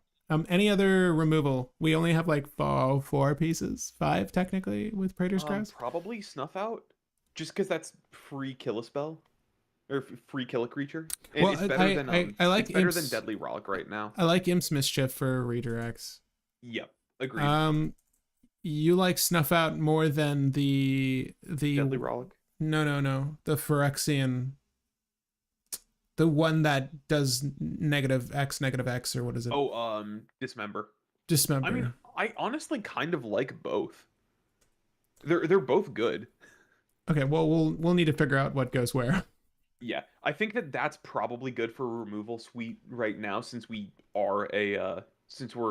a combo deck, so we don't need a ton. Yeah. Is there anything else outside of Imps Mischief? Any other new utilities that interact on the stack? I can't think of any. I mean, that would just be an instance. I'm gonna look at some recent instance that we've gotten in Golgari. So we have two more suggestions here. We have Void Winnower, maybe, as a separate reanimate target. Void Winnower is interesting. It's a 9-drop, but it makes it so your opponents can't cast spells that are even in cost. That is interesting because it's also a Evasion. block preventer, so that we can kill. I dislike it, but I also like it. It's that perfect line that I'm like, it could be broken, it could be terrible. That's hard to judge. Yeah, yeah. Well, it's also an 11 power. If push comes to shove, we can just like yeah, rip it off the field. I'm gonna hard sideboard. I don't dislike it though. Thank you for the suggestion. And we have one more with Necrosynthesis. that's an interesting card because that's basically scry 18 and then draw a card when Yargle Multani dies. Whenever another creature dies, put a 1/1 counter on this creature. Whenever another creature dies, carrion feeder. Yeah. Go sack him. The next part. The next part is the killer. But no, that was the most important part for me, Will. I just wanted to see that. Whenever when enchanted creature dies, look at the top X cards of your library where X is the power. Okay. Are there any other utilities that care about power? Dismember, basically free. Thank you, Will. Put it in there. Let's do X is its power. Yeah. X is power. And I just want to do a general search of X's power and see what we got. And I'll organize have this. So many creatures that just say, my power is X. That's true. I mean, I'm okay with that. Let's see. Oh, at X mana and anyone color X's Kami's power. That's no good for us. Yeah, if we could swap stats, that would be fantastic. Oh my god, it would be so good. Okay, the Great Henge. What about that? Oh, I totally forgot about the Great Henge. Yes, because it's usually just 2 green and then it taps for 2 green and it's occasional card draw, and we run enough small stuff and enough reanimate loops that it's probably drawing us some extra. Is Great Henge one word? No, it's the Great Henge. Oh, it should have popped. So 3 words. It should have popped up there though. Oh yeah, there's a Lord of the Rings version. Oh, that's fun. Let's it's probably gonna cause issues, so I'm gonna just go for the Eldraine version. Cream of the Crop is another suggestion. Oh yeah, Cream of the Crop is definitely an interesting card. Cream of the Crop is 1 and a green for an enchantment. Whenever a creature enters the battlefield, look at the top X cards of your library where X is that creature's power. Put one of those cards on top, the rest on the bottom. So that's scry 18 every time Yargle enters the battlefield. It's interesting. I don't know if it's good enough, but it is definitely interesting. Oh, you know what's really good enough? Sylvan Library. Yes. Sylvan Library is good. I'm putting that right in there. Weird idea. What about Necropotence? Because we kind of have an instant speed loop set up. Ooh, we do. Because we can with Corpse Dance, we can discard to hand size, and then with the exile trigger on the stack, combo off. Facts. This is true. I like Necro. I like it. I like it a lot. A lot. Sorry. It's getting a lot of TikToks with Jim Carrey, and it can't be helped. Enchanted Graveyard is a creature on the battlefield with its base power and toughness. Is it not playable? It has the acorn. It's not playable. Oh, the little acorn instead of the little oval at the bottom. I thought that if it was the border. Nah, they changed it because they wanted to have a couple cards that were actually legal. I also want to go over this just because someone's probably going to bring it up, and I love it, but I also hate it. Shadowheart Dark, what is it called? Justicaire? Freaking Shadowheart. 1 in a black, tap this, sack another creature, draw X where X is that creature's power. It's 4 mana to play, 2 mana to activate the effect, but it's reusable. I think it's okay, but I don't like having to constantly pay for it. We can probably put it in the sideboard as just another it's Shadowheart Shadowheart Dark Just. Yeah, there you go. Justiciary? Yeah, I know. That's Justiciar? why I didn't All right. fully pronounce it. I'm like, I don't know how No, to pronounce I that. don't know either. Someone will correct us though. Terra Sunder is an interesting piece of removal,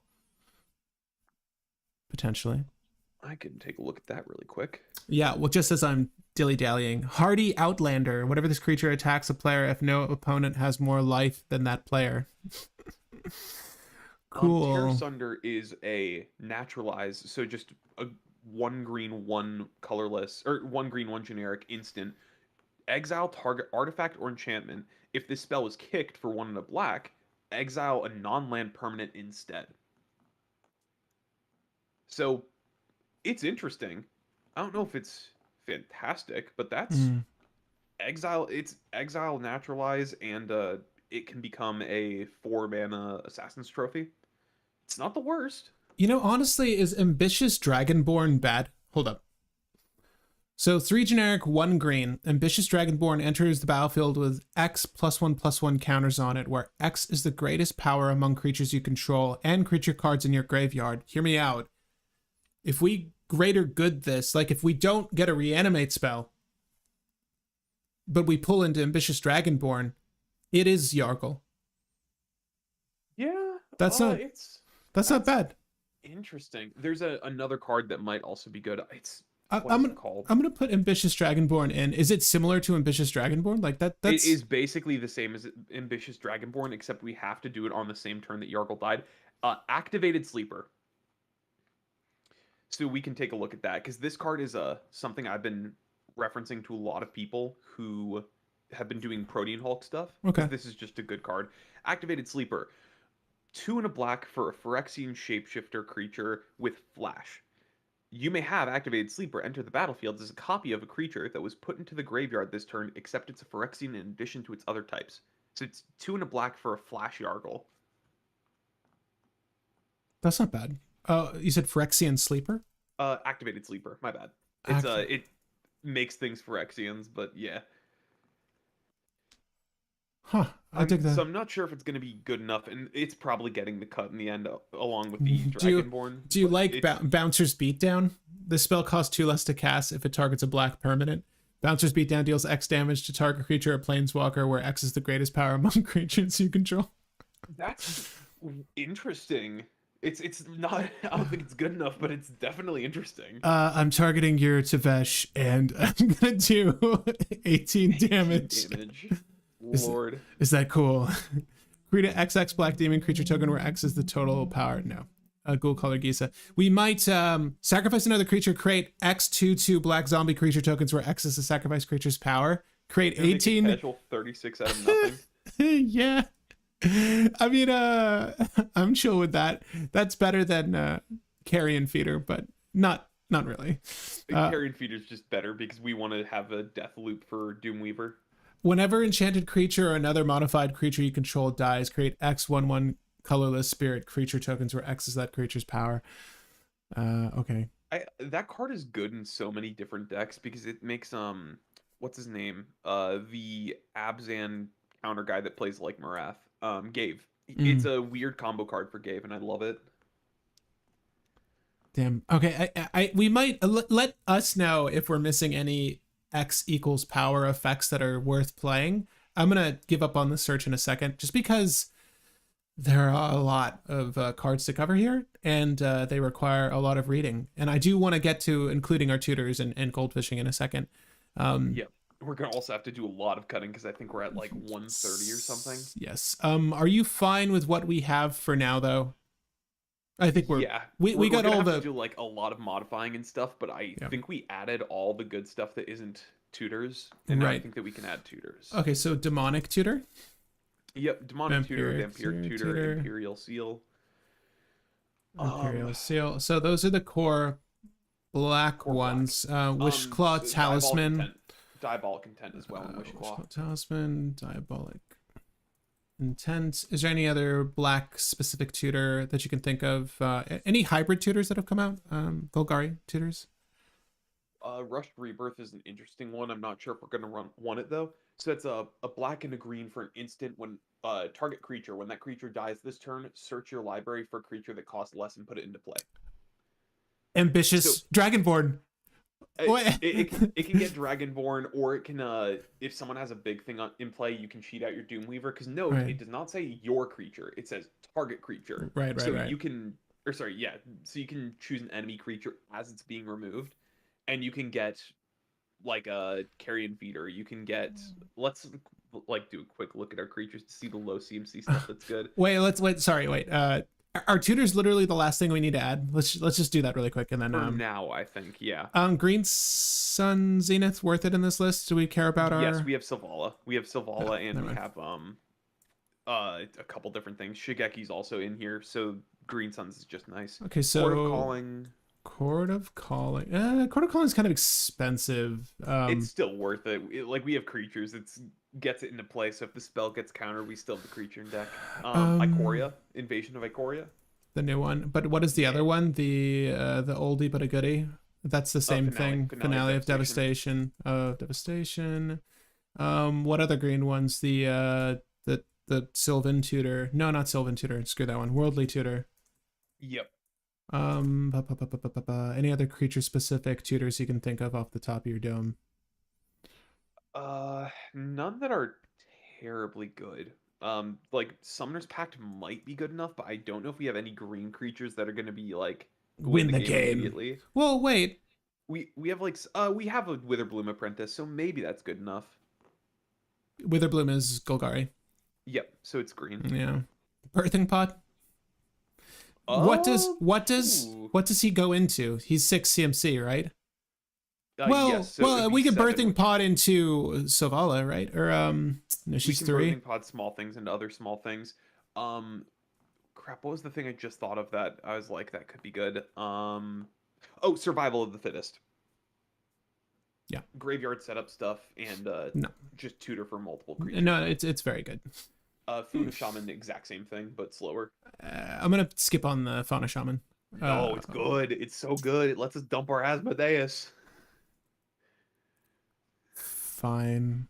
Okay, well look, Fauna Shaman. If you could say Fauna Shaman, I'll say Birthing Pod, and then I'll let you have that. We can try to figure something out. But With Birthing Pod we'll have to duke it out though, because I think a lot of this stuff is gonna have to get cut. Yeah. That might be a crop rotation. Yes, I'm sorry. That is always in the deck. Got to get that guy's Cradle. Yeah, true. I was gonna be like, is there a really good land for our deck? Yes, the land. It's the one land that every green deck really wants. So I wanted to ask this: do we put in Hermit Druid because we have what's it called? We have Dread Return, and we have a lot of creatures already. Oh, So we can set up a. Actually, no, never mind. We have a Titan. We have a Titan in deck. Never mind. Hermit Druid is not good enough. We're gonna shuffle our deck back immediately. it was a nice thought, though. I mean, unless we remove it and don't go that route necessarily, but We want the Titan. The Titan is just so nice. Ooh, Fiend Artisan. That was the other card I was thinking. I Yeah, forgot about. I like Fiend Artisan a lot. I kind of like it more than Fauna Shaman. Fauna Shaman's just really good because it lets us dump things into graveyard specifically. So it's like we can get Asmodeus in graveyard and then find Necrotic Ooze and then just kind of manually build that combo. All right. I'm good here. And let us know. I do like Fiend Artisan though. I'm trying to like it gets Technomancer, which is just so good in the deck. Okay, I'm putting Fiend Artisan in, but we're gonna definitely have to remove some things. And guys, let us know in the chat if there's anything that pops up in your mind that is a must. Let us know. We'll want to include it. But let's go ahead and live edit this deck. We need to cut 30 cards. All right, let's put our thinking caps on for Look this. at this. What is this? Oh my god. I almost want to cut it just because of that art. No, I want to keep it because of this art. You got a little purple baby boy. What is this shit? It's like the freaking little demon that's melting inside of a rib cage. Why? This looks like some sort of. This looks like I've seen this on a wall in Brooklyn somewhere. This art, I know. Yeah. I'm really tempted to keep it for that. Okay. Birthing Pod's gonna stay for now. Great Henge is good. Obviously it's really good if Yargle's out, right? Yeah. Let's just keep. I feel like Great Henge is kind of a must. Lightning Greaves feels kind of funny now, but I still think it's valid. It's just protection and it's haste so that we can kill with Yargle. I do like it to some extent. It's cuttable, but I think it's also just really good. Right. In the same way that Lotus Petal's cuttable. We'll keep Lotus Petal though. Invasion of only like Ikoria. Lotus Petal because it storms. I like that there's a battle tab now. Oh, you guys can't see it. My face is in the way. Sorry. There you go. A little battle tab for you. Let's start with sorceries. I like to start on the back end first. Peer into the Abyss. Do we keep it? I honestly feel like it's one of the weaker effects in the deck. Like, yes, you can.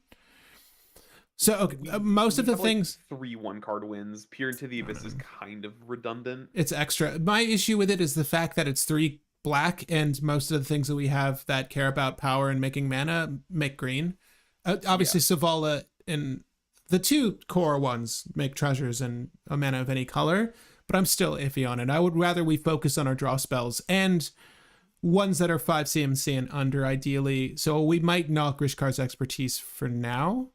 Yeah, I think we can get rid of Rishkar's and Soul's Majesty, because since we have the creature tutors, we can get to our Doomweaver really consistently. So all of our tutors are kind of another draw equal to power. Bearing in mind, Doomweaver is a 6 CMC at cost, so it's more of an entomb target in my mind. I'm sorry. So let's stick with the sorceries though for now. So Culling Ritual, yes. Dread Return. Citadel or Funa Shaman are also just kind of good setup for the win things. I'm gonna take Dread. The creature tutors. Oh, Gemstone. I can kind of understand Dread Return getting cut. Gemstone Cavern was a suggestion. Yeah, we need to put that in. I completely forgot about Gemstone. It's just another Mox, effectively. Right. Johan, the answer is yes. And guys, if you want to follow along with the list, it should be in the description as it is currently updating. Hold, and then we'll put that land in there for you. So Victimize, Life, Death, Praetor's Grasp, Eldritch Evolution I threw in last minute there. We really do need to look at our creature suite to see what makes sense, but any elf turns into Savala, right? So yes, that's which is why I like that. Right. I do like Eldritch Evolution. We can also turn Yargle Multani into literally any creature in our deck. So it's 2. It sacrifice creatures, convert a mana cost of 2. It has to be X or less, where X is right. Yes. Right. So Chain of Smog, well, is that a fact? Well, we can't turn it into Ulamog, but that's okay. I mean, yeah, but when do we want to do that? True. 100% we're keeping Eldritch Evolution. These all look good to me. So moving on. Garruk is already out. We could we're gonna cut I don't know what it is right now, but I'm going to cut one of these forests to go for your Gemstone Cavern. Yep. Gemstone is good. Soul Spike is fine. So we can remove Soul Spike if we want, just because it is kind of redundant. I'm going to take out Invigorate for now. Momentous Full stuff out. I'm dumb. We have Finale of Devastation in the deck. We can cast that infinitely, or just use that as an infinite mana source.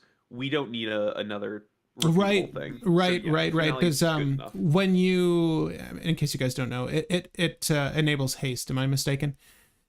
I think so. Yeah. If your X is 10 or more, creatures get +X in haste until end of turn. So yeah, this the last time you cast it, make sure it's 10 or more. If you just want to get all the creatures out, if you have infinite mana at that point, it's not going to be a concern. But if we're doing Asmo Ooze, we have infinite black mana, and we can recast Finale to get every creature to play with haste. So we're fine. How many of our wins can happen at instant speed? Let's talk about that really quick, because we do have Emergent Zone as a crop rotation. If we have Emergent Zone, all of them can be instant speed, but by themselves, I don't think any of them are instant speed. Like, it's all of them are sorcery speed, because it's actually, I guess we can do Corpse Dance loops at instant speed. So that's probably the only thing that we have to make a infinite mana off a Ruthless Technomancer and Yargle, and then reanimate something infinite times. How are you on Berserk still? Like, all the buff spells, I'm not feeling them anymore. I like specifically Berserk just because that makes Yargle 36, which is both a kill condition, and that's also just a really good buff for power. So Berserk, yes. If you want to cut the other buff ones, I get that. Hunter's Insights. Choose target creature you control. Whenever this combat damage to a player or planeswalker this turn, draw that many cards. Still feels good, right? Yeah, it should be good enough. It is slow, mind you, but it's good enough. I think that's Momentous Fall might be able to get cut. Maybe. I still like it though. Like obviously Fair. we're targeting core cards here. Yeah. Okay. Let's I think we can keep Momentous Fall for now. I mean, we're still pretty high on the count. We need to cut 23 Yeah. cards. So let's just do it. I'm sorry. I'm going to remove some of this removal as well. Some of the higher costing ones, Snuff Out's not high costed, but it's 0. Yeah, yeah. it's just 0. I'm going to take out Demonic Embrace for now. I'm going to take Yeah. out Mark of Sekiko. I like Mark of Sekiko just because good. Yeah. Wild Growth, Utopia's World, these are all good. Sylvan Library, these are all really good. I think we take out Activated Sleeper and the Ambitious Dragonborn. Let me take out one of these two. Let me take out no, we do need as much reanimate as possible. Okay. Because it's not just for our loops, it's also just for a lot of value. Sekiko is whenever Sekiko can go. Sekiko can go. But it's whenever a creature you control deals combat damage? Yes. I think Sekiko can go just because it's slow Selvala or Tanuki. And also it's damage, whereas Selvala and Tanuki don't care about damage. Tanuki just cares about attacking. Selvala just cares about existing. All right. Shadowheart Dark. Just a Shar. It's slow, but it's good. Just a Shire sauce. Just a Shire sauce. Worcestershire. Doomweaver. Yeah, we want to keep that. Asmo obviously keeps. Scourge Familiar is part of that line of play. What was the other one you said you wanted to take out? Sleeper and Dragonborn. We can cut probably both of those and not feel too bad. Disciple of Bolas, though, enters the battlefield, sacrifice another creature, you gain life. Yeah, that's excellent. Activated Sleeper. I'm not gonna lose any sleep over. Yep. Oppo Agent, Collector Oof, Dalthy Voidwalker, Fauna Shaman, again, just really slow. Both of these are slow, right? But then again, we have Greaves. Yeah. Ooh, is this new art for Fauna Shaman? Hold up. Yeah, I think it got reprinted in Dominaria, the recent Dominaria. Oh, that's fire. I only like Fauna Shaman because it's like a 2 to 3 turn win condition just by existing. Like, it'll just slowly fill up your grave and set up the Asmo Ooze combo for you. So it's just there as like another protective piece that you can easily search up that'll set a clock. Sacrifice another creature, search your library for a creature card, convert amount cost X or less, put onto the battlefield, shift your library. Man, Fiend Artisan's pretty fire. I know. I love Fiend Artisan. Here's my thing though, like if you're, it's just my issue is it's the color requirement is very specific. Like there's no way to cheese it out with a Soul Ring or anything like that. But the X value is very easy to cheese, and you can get something out very easily. It's tough. Like I like all the tutors. I'm gonna remove Gnshhagghkkapphribbit for now. I get that. That makes sense. Only because we have so many to cut, and I don't want to have to think about those lines of play. I think we might also be able to cut Dalthy Voidwalker, just because it's the one card that isn't like hard lock out the game. Because Oppo and Oof just say like, oh, your deck is blank focused. You're screwed. Dalthy is the only one that doesn't exactly do that. It hates Grave, but it's like Grave good deck value. Have another line. Yeah, it is good value though. It is very good value. It's also a dumb thing with Corpse Dance. Let's go. All right, we need to cut 15 cards, people. So, and I need to add Gemstone Caverns. So let's just save this really quick. I'm going to add Gemstone Caverns. No Allosaurus Shepherd. No, it only protects your green spells, correct? I don't know. I could put it on the sideboard for now if it's something that you want to incorporate. I don't. That's good because a lot of the green spells that we have that put creatures into play are going to make it so those creatures can't disappear. My qualm is that we still so many cards to cut. I get where you're coming from. So I will consider it once we narrow this down to the most important bits, right? So we still got a few more cards to cut here. Now we need to cut 16, right? Do you say this deck can be down on 19 lands? Let's just try. I'm sorry, 19. Not I meant 29. Yeah, I was about to say like 19. Let's just keep it at 29. Yes, I can live with that. All right, so let's revisit everything. Okay, no more Birthing Pod. Great Hinge is great draw, but maybe just a little too cute. It's cuttable. Yeah. Yeah. Okay, so what are our win cons, and do we want to cut any of them out? Because Asmo Ooze takes up a lot of space in the deck. Yeah. Is there another combo that we can throw in that is just more concise? Well, it was like if we took out Asmo Ooze, that's 4 cards right there. Yeah, exactly. What's a better buried pile? I mean, right now I we mean, could. it doesn't even need to be a buried pile. It just needs to be like some kind of easily set upable combo. Um, is there a Razaketh thing that would just be straightforward? Let me. Okay, so we are talking about a lot of power on board. We might have a play line with Corpse Dance, right? Is what we were suggesting, excuse Yeah. me. So like a greater good Corpse Dance. Hold up. So, Corpse Dance is just enough that if we have Carrion Feeder and Ruthless Technomancer in play, we can make infinite treasures and reanimate all creatures in our graveyard with Corpse Dance with haste. We just need some way of actually winning with that, though. Right. Hold up. So you buried alive Ruthless Technomancer, Carrion Feeder, and then what's the payoff? So it's basically if you have your Yargle, Carrion Feeder, Ruthless Technomancer in play, with Ruthless Technomancer trigger on the stack, sacrifice Technomancer to Carrion Feeder, and then Yargle gets sacrificed by Technomancer, and then you get 18 treasures. Use 5 of them, reanimate Yargle, use 5, reanimate Technomancer, ETB trigger on the stack, sack to Carrion Feeder, repeat. So that's Okay. infinite treasures, and you have Corpse Dance for infinite reanimates with haste. We just need some outlet with that. Right. I think that there's a buried pile there in the works.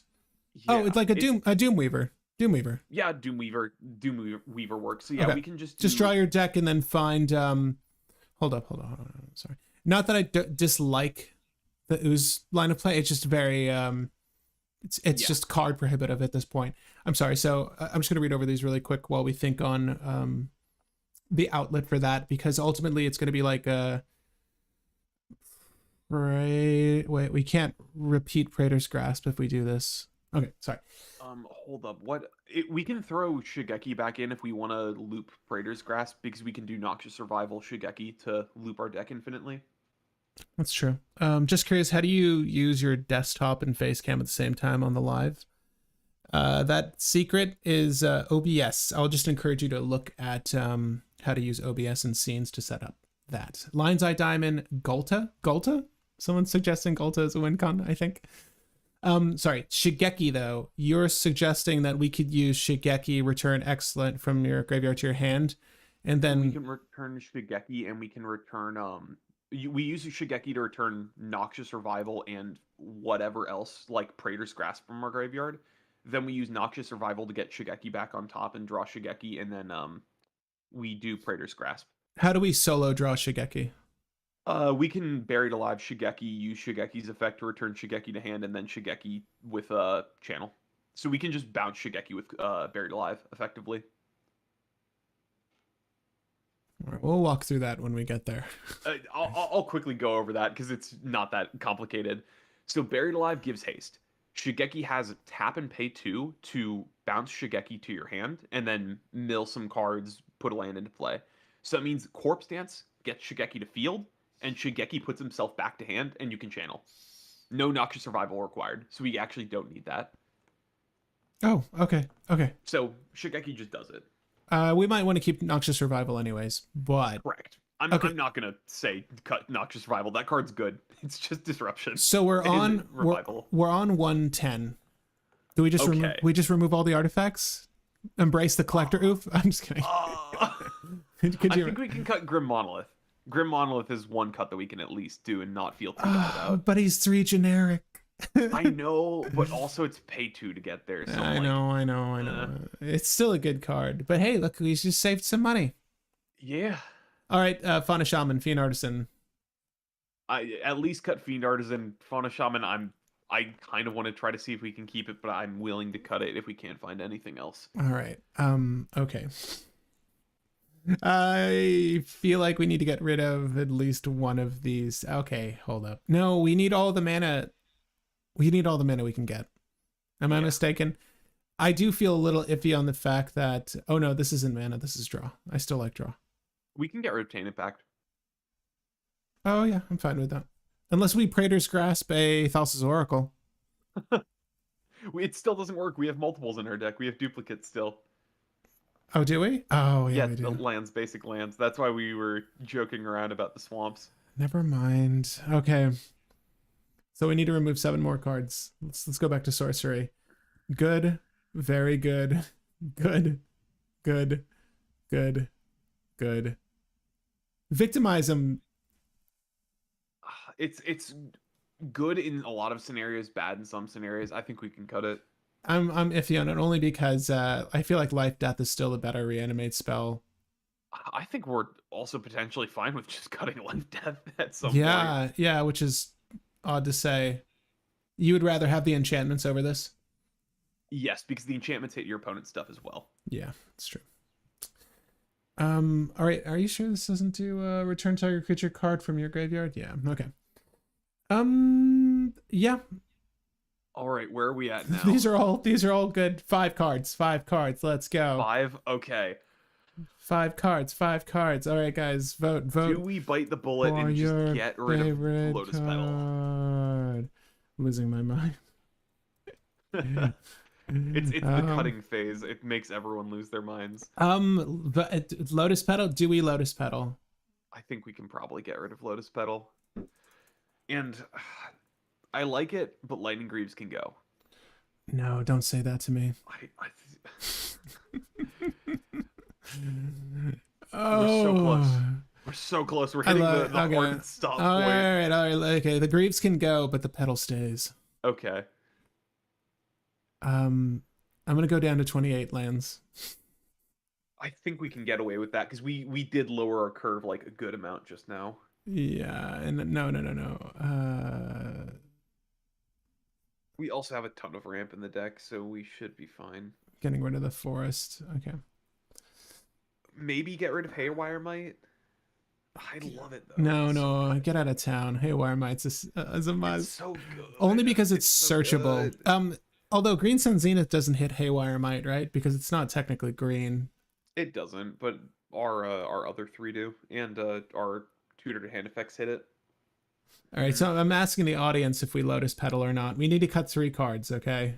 Do we still Lotus Petal? I'm asking. It's so good for the combo turn, but it's also just I think we have enough permanent ramp that we don't need to worry about temp ramp for the combo turn. That's not what the audience thinks. It's not what they think. That doesn't mean you're not wrong. Oh shit, there's more. Oh.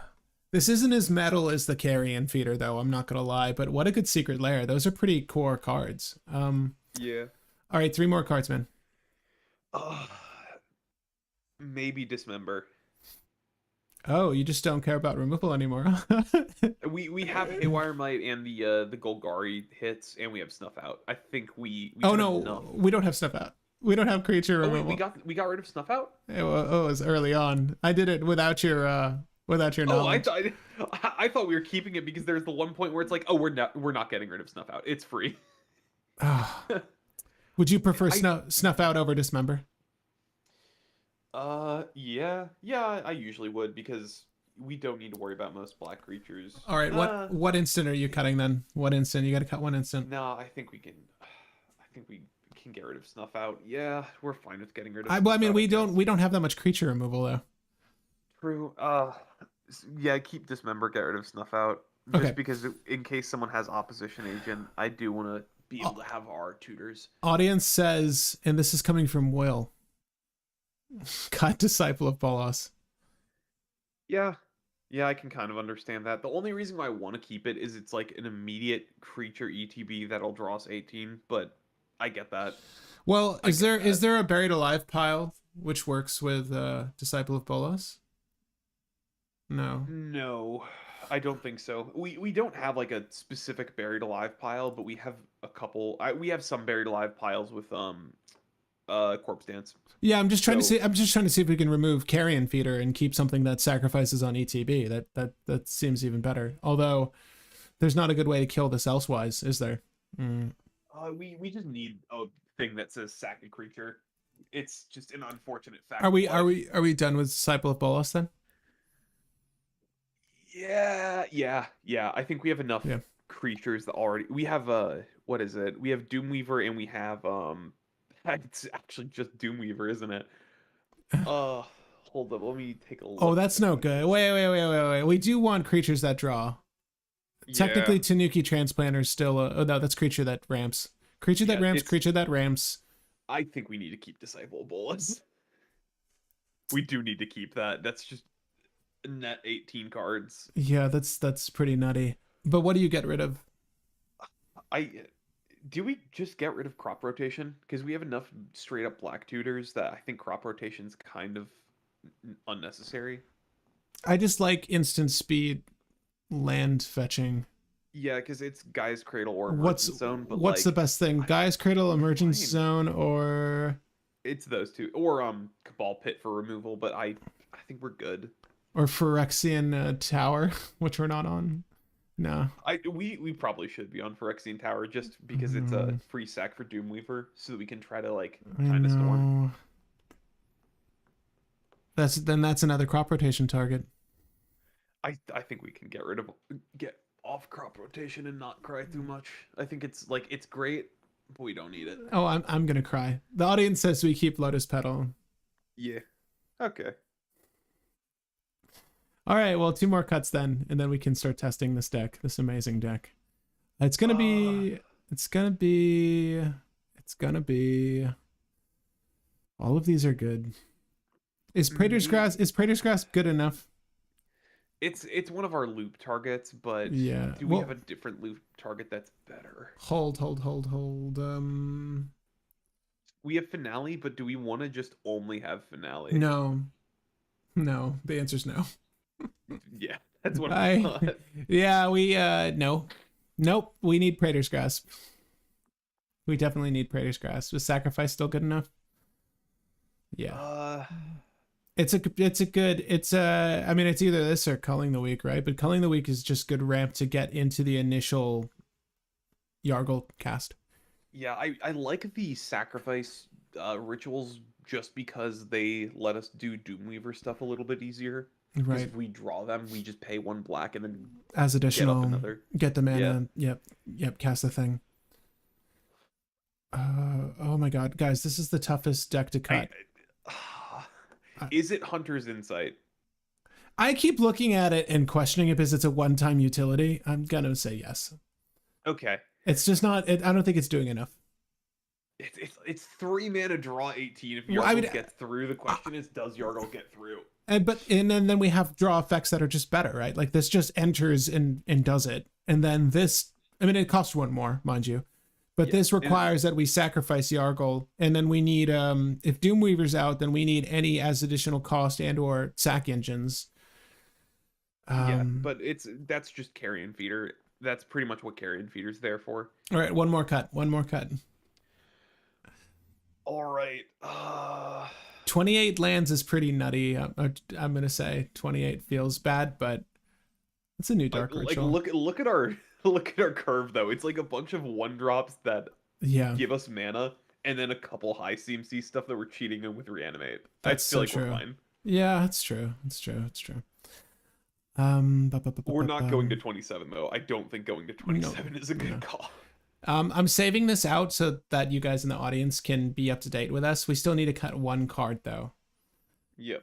Now I can see our updates as well, so I can try to find that last card a little bit easier. Sorry about that. It's all good. I was keeping track of it pretty well. I don't want to get rid of any more hate or removal. Like, I don't want to be too selfish with like how we're playing this deck because I don't think it's gonna be that quick. I just want to get rid of one of these reanimate enchantments. I think that's the easiest choice. We've got a lot of reanimate going for us already, and I'm gonna say that it's animate dead, because Dance of the Dead does buff him, right? +1/+1. Even if he enters tapped, I'm still. I agree with that. Let's go. Let's try that. Okay. All right, we got it. We finished it. We got the frog. So if you're still with us, audience, and a good lot of you are, let's test this deck out. Is this a keepable hand? I say yes. That's a lot of ramp. I say yes. Culling Ritual. We also just have Vampire Tutor and Witherbloom Apprentice. Like that's just a win. Yeah, Really quickly. I mean, bearing in mind, we're short on colors, but like, yeah, and I mean, we do draw. This is like an obvious keep for a few reasons. Even if it's a one lander, I still like it quite a bit. Marsh Flats is gonna go for Bayou, obviously. Did we put in the dual lands? I did. First thing I did. Okay. Oh, yeah. I'm on top of it. Let's keep this land. Yeah, but it's Gemstone. Let's start with the Marsh Flats, and let's go ahead and grab a Bayou. Yep. I'm gonna make sure that you guys can see my board. Okay, and let's go Mana Crypt into a Soul Ring. Nope, don't show your opponents that. Mana Crypt into a Soul Ring. Dang, tapped out, bringing back memories. Hey, Foster. Yeah, you know why? And I say this every stream. I can play on tapped out without ads, and I didn't have to pay anyone. That's why. Turn 2 win if no counters. I know, with the Witherbloom Apprentice. It's tempting, but I feel like I would rather storm a little bit first. Let's see if we can't get to that storm. Is there anything else we do with this hand? I mean, it's like Vampire Tutor on end step, try to find something. Yeah. So we're waiting at the end of your turn, blobbity bloop, we'll Vamp Tutor. I mean, obviously Chain of Smog would be great, but again, we're just shy of the colors necessary. More or less, I'm interested in getting Culling Ritual active. So in this situation, I would just go for Sylvan Library normally. I agree. Getting a little bit of draw is probably pretty good here because it fixes our hand a lot. Because we're not going to get to a lot of bit of draw anytime soon. Like, we don't have any. Like, if we had a turn 1 dork there, then I would say, yeah, for sure. Then we'll get like a sacrifice or we also have a reanimate in hand, so if we overdraw Sylvan Library, that's going to give us a reanimate. So yeah, I think it's Sylvan Library, and we can just kind of play it out from there. I think we're in a good position. I just hate how slow it is. Yeah, but we can live with that. Yeah, so we're going to shuffle up. Oop, hey, did that go on top of my deck? Yeah, it did. Okay, top of deck. Draw. We're going to do Gemstone Caverns here. I'll put the generic one. No, I'll put it right there. Okay. Let's do Sylvan Library with the Mana Crypt that's making us potentially do damage.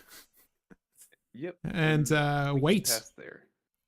No interaction. We got nothing else to say about this board. I mean, these are turn 2, so Sylvan Library. Yeah, so sorry. So there is a trigger for Sylvan Library. We're going to look at the top 3 here. We're probably going to take all of them. Generally, you do. Unless you're really, really low on life. Obviously, you can't do that to yourself. But we're going to take all of these. Okay, cool. And we'll take the damage. I'm not going to track the damage, but you should. We're going to go for our Shockland here with the Overgrown Tomb. And, oh shit, that's cool. That's really cool. The Infinity. Yeah, nice. That's nice. No acorns, baby. All right, do we... What do we do? I mean, we could Culling Ritual and get out Yargle. So let's see. It's 4, 5, 6, 7. Culling Ritual down to 3, up by down to 3, up by. We're holding and we're holding Autumn's Veil as well, but we don't have the mana requisite for it. But so we'd probably be able to Autumn's Veil and Life's Legacy because we just need opponents to have a couple things which they'd likely have in play for Culling Ritual. Yeah, I just we just don't. If someone counters Culling Ritual, you get what I'm saying? Like but if someone counters Culling Ritual, then we just play like Yargle or something next turn, or we try to set up for next turn because we're probably hitting a land off. In this pretend world, though, let's go ahead and do Culling Ritual. We're gonna tap out here and here, obviously. So we have 4 generic floating, 2 of which is gonna go into Culling Ritual, and we'll tap Bayou in Overgrown Tomb. So in this world, we're getting rid of our Sylvan Library, but let's see. This is 3 from just us, and it's destroy cards. Yeah. Right. So that's 3 from us. We filled up our graveyard. And again, we're saying that this is going off. So on turn 3, how many cards would you say would be on average on your opponent's side of the field? I'd say that we could probably get 6 or 7 from our opponents. Let's just be generous. Let's say it's 7 and then plus 3 from ourselves. And I think that's even modest. It really depends on who you're facing. but let's just say we got 10. So for this balance, I'm just gonna put it in one slot here, but let's just say it's half and half, right? Okay. 5 and 5, yeah. Right. So let's go ahead and use the 2 generic we have floating. One from the Gemstone Caverns that does not have a luck counter on it, and then we'll use 3 of our colors here, just for the sake of tracking this properly. Let's just do it this way. Life's Legacy, draw 18. Right. So it would be at 4, right? So it would be 1 green and then 2 black, right? Okay. Yep. So we'll go for the Life's Legacy here and sacrifice the boy. Yargle's going to go to the yard as additional cost. It's on the stack. Let's pretend that we had to Autumn's Veil. I want to give our opponents as many outs as possible. I mean, they're a little late on the party here, but, you know, we'll do that. Yeah. We'll do that anyways. So we'll draw 18 cards. 1, 2, 3, 4, 5, 6, 7, 8, 9, 10, 11, 12, 13, 14, 15, 16, 17, 18 cards. That's what that looks like. This is still main phase 1, so we could technically move to Carpet of Flowers if things push comes to shove here. We didn't draw that much fast mana, though. I can tell you that. Yeah. Do we just have Witherbloom? We do not. We have Witherbloom and no no Smog. Yeah, I was wondering if we had the Smog. But see, now if we had crop rotation, we could get a fresh land to attach stuff to. I'm just saying. Don't you wish? Yeah, we can get that Gaia's Cradle, which taps for nothing. Oh, right yeah. Look, you can get a different. You can switch the stupid Gemstone Cavern for a color fixing Yavimaya, and then strap a Wild Growth to it. Okay, and that way, at least we would go even in that situation. We don't have much here. Okay, is what I'm saying. We can go Diabolic Intent off of the Elvish Mystic, and that leaves us with 3 mana remaining, which is not enough for shit. We could go Culling the Weak off of it as well to ramp up. Do we have a win here? Let me just think this through. Yeah, how much mana do we have right now? Okay, so we have 6. We have 6 floating. So let's just see. So yes, we get there. So we have Autumn's Veil, by the way, active still too. So we're gonna play just Witherbloom Apprentice to get that out of the way. So we play an elf. We Culling the Weak the elf. Culling the Weak the elf. And then we get. So we're gonna go up 4. Right. Okay. So Culling the Weak. I did the math there just in advance, but so you guys know this is what we're doing. We have 1 green left and 4 black floating. We do have a tutor in hand, right? We have Wishclaw Talisman. Where the hell is it? Okay. Whew, scared me. Yeah, that's exactly enough for game. Okay, so 2. I'm going to give this to my best friend, but I'm not going to tell the others that person's my best friend.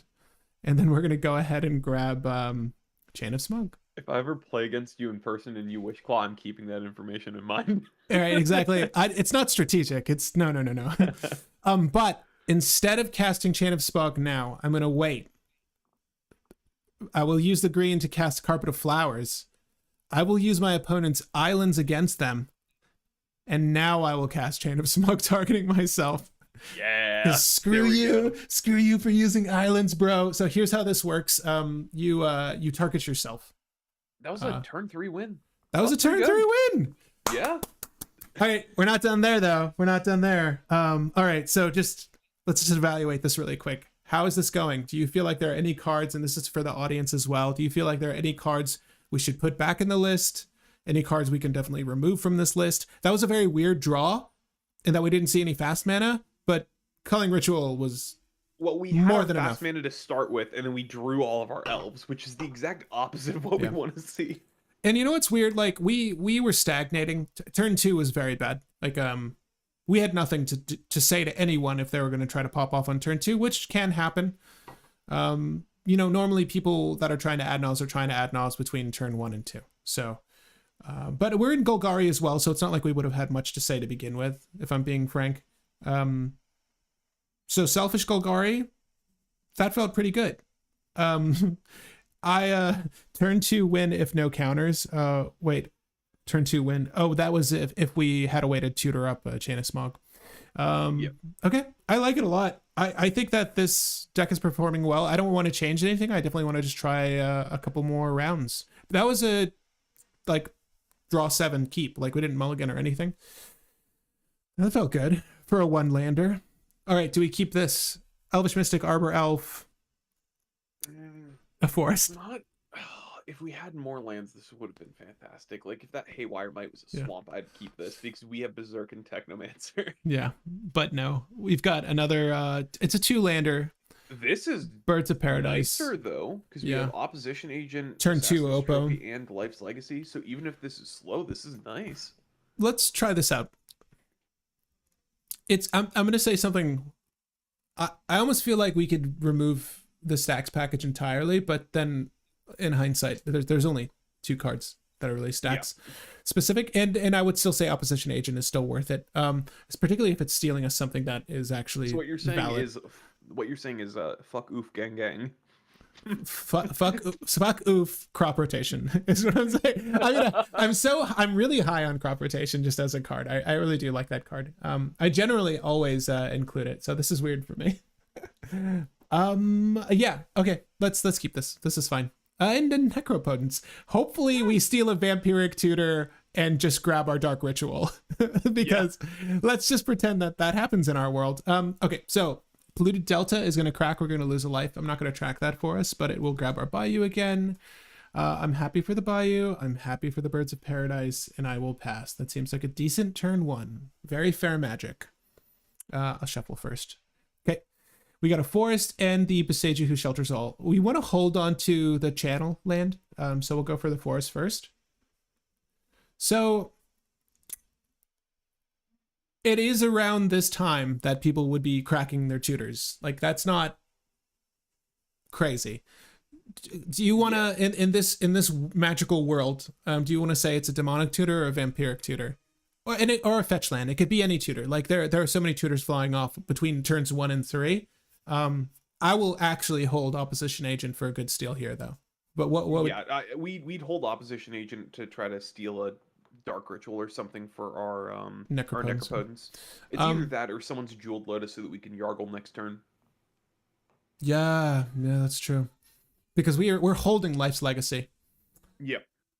You were saying Jeweled Lotus. You would rather that over the... Yeah, no, I prefer one or the other. I prefer that.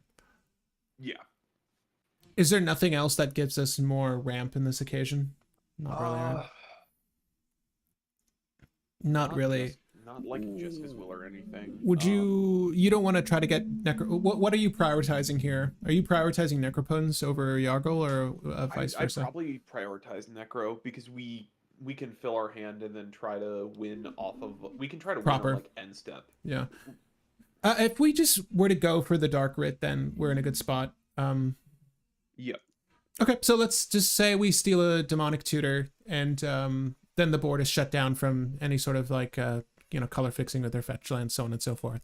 But we'll take that, and then we just get the effect, right? We just search... while an opponent is searching their library, exile a card. Yep. You may play those cards as long as they remain exiled. They exile each card they find. Well, they technically, hold up. While an opponent is searching their library, they exile each card they find. So they could find whatever they want with Demonic Tutor. No. We control them. You control your opponent never mind. Search. Yeah. Okay. That's Stormless probably has a Dark Ritual, right? It's weird. I'm just gonna take a copy card here, or create a treasure instead. You don't need to keep track of it. We're going to be using it like immediately. Right. Just to have something to represent that. But yeah, we'll go next turn.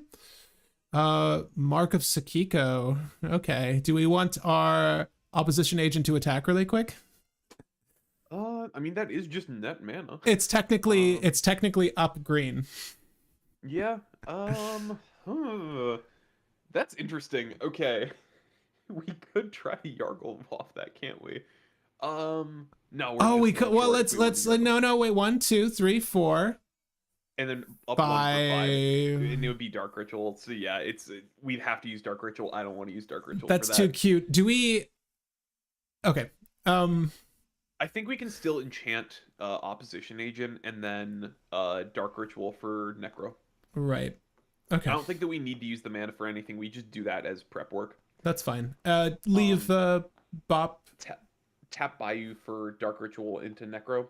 Right. And then I'm keeping track of our life, so we've lost 1 life so far. So wow. I'm gonna say we pay 4 and go back up to 7. Just 4. You don't want to. For now. Next turn we're gonna be going all in. You just want a flush hand. Okay. Oh, Yes.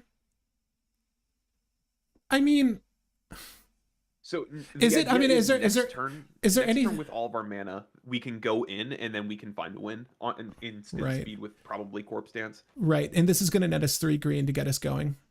Okay. Yeah. Well, my thing is like, do you want to go higher than that to fix our hand? Do you get what I'm saying? Mm, Do you want to just go like, let's just go to 15 cards and then go down to 7? Like, really set ourselves up? yeah. Okay. Like normally, We can go I 15. I go nutty. Like I'll go down. Let's just lose 9 life and then keep 30, and we'll go 1, 2, 3, 4, 5, 6, 7, 8, 9, and then we're gonna get rid of this swamp. We're gonna get rid of this. I'm sorry, exile, swamp. Jeweled Lotus is excellent going into our next turn. Necromancy we want with our Life's Legacy. Let's pretend. We don't care about Collector Oof. Oh, I'm sorry. Growth I is don't neutral. actually. No, I want the other land for the Mox Diamond. And then I'll get rid of the Wild Growth.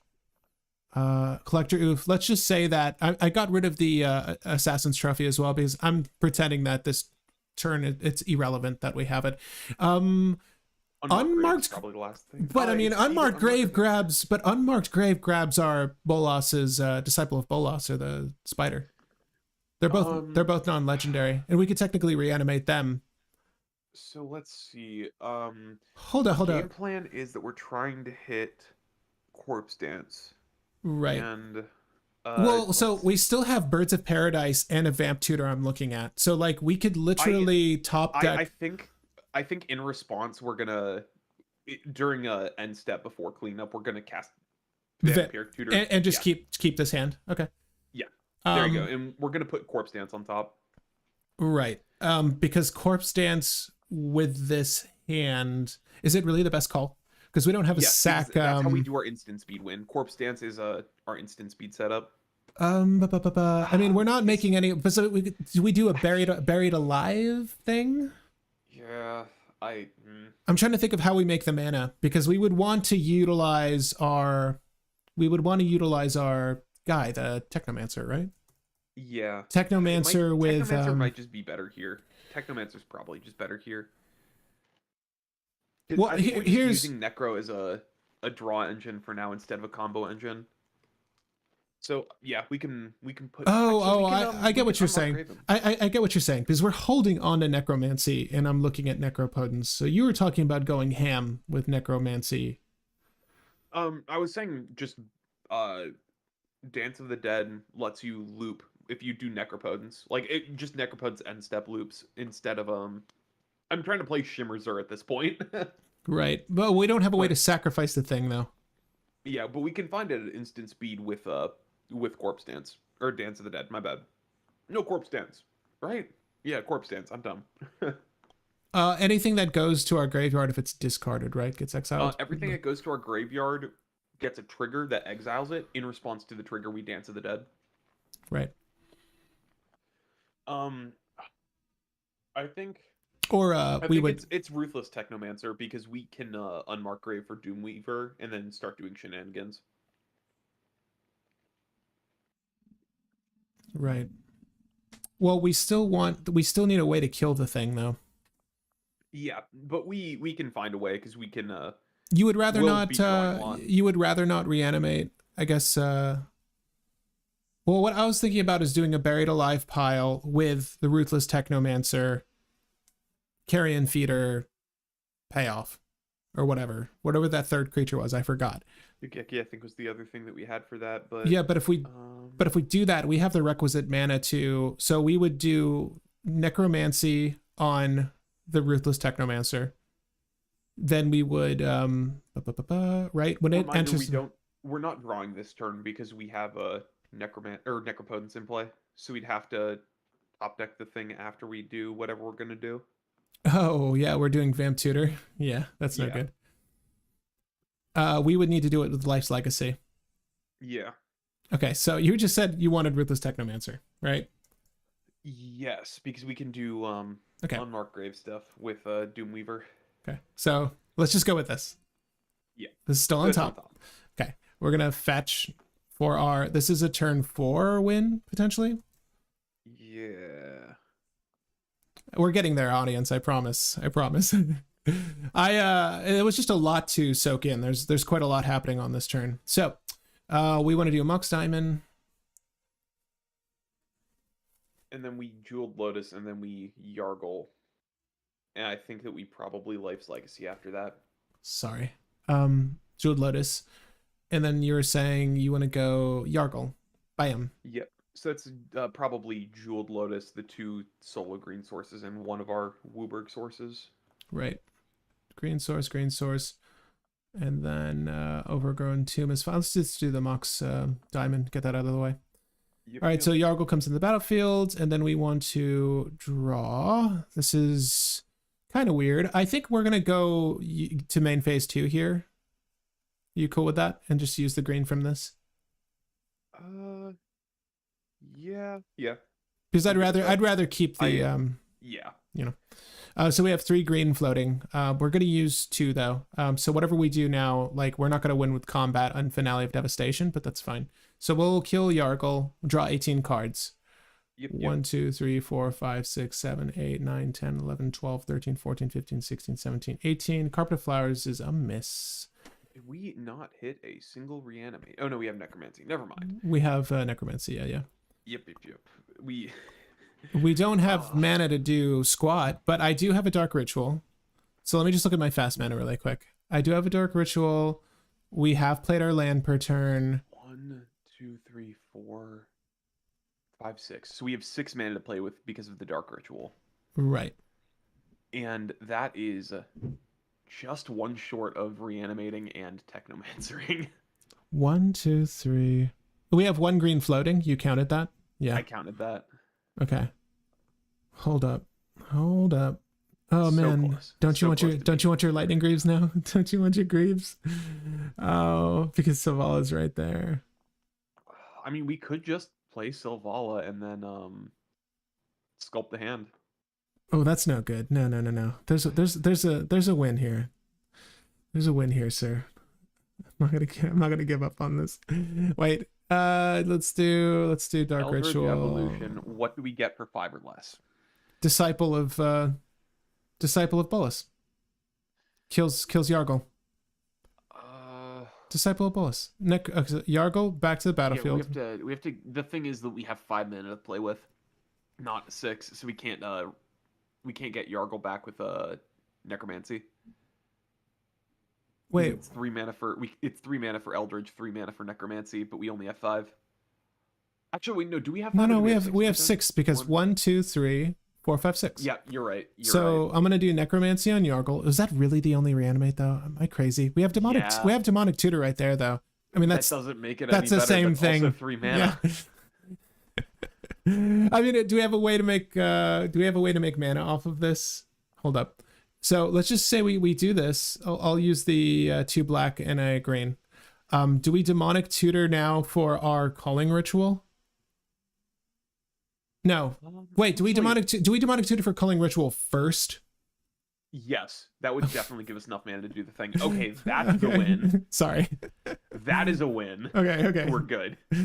What the hell did I do? Okay, let's just say we did the Dark Ritual. Dark Ritual's in the grave, right? Okay. Yeah, we're gonna say the Dark Ritual mana, the one. He's in the grave right now too. Enchantment mana, and then we'll tap birds because birds is about to die. Right. So birds, and then that's how we did the ritual. We tap out everything because we have to do the 2 for demonic tutor. So yeah, we tap out and then we and then we'll do culling ritual. We'll do 1 green, 1 black culling ritual to hand. Okay. So we have protection as well here with Autumn Veil, right? Yes. And not for right now though. So this culling ritual has to resolve. Oh my God! Yeah, it does. 1, 2, 3, 4. For the sake of argument, we're gonna say that it resolved. Is it okay? Is it okay, everyone? This gives us like 1. Let's say 10 mana. 2. That's on the lower side if I'm being honest. On a turn 4, 2, 3. Okay. Yeah, we're gonna say 10 mana. It's way more than 10 mana, but we're gonna say 10 mana. 10 was fair last time. Okay, Yeah. so we'll do an even split again, I think. Although I think we're maybe skewed more towards black in this scenario. Okay, so we've got 10 mana. Now we'll go ahead. We Necromancy, Yargle, Berserk Yargle, Technomancer Yargle, and now we have 36 mana.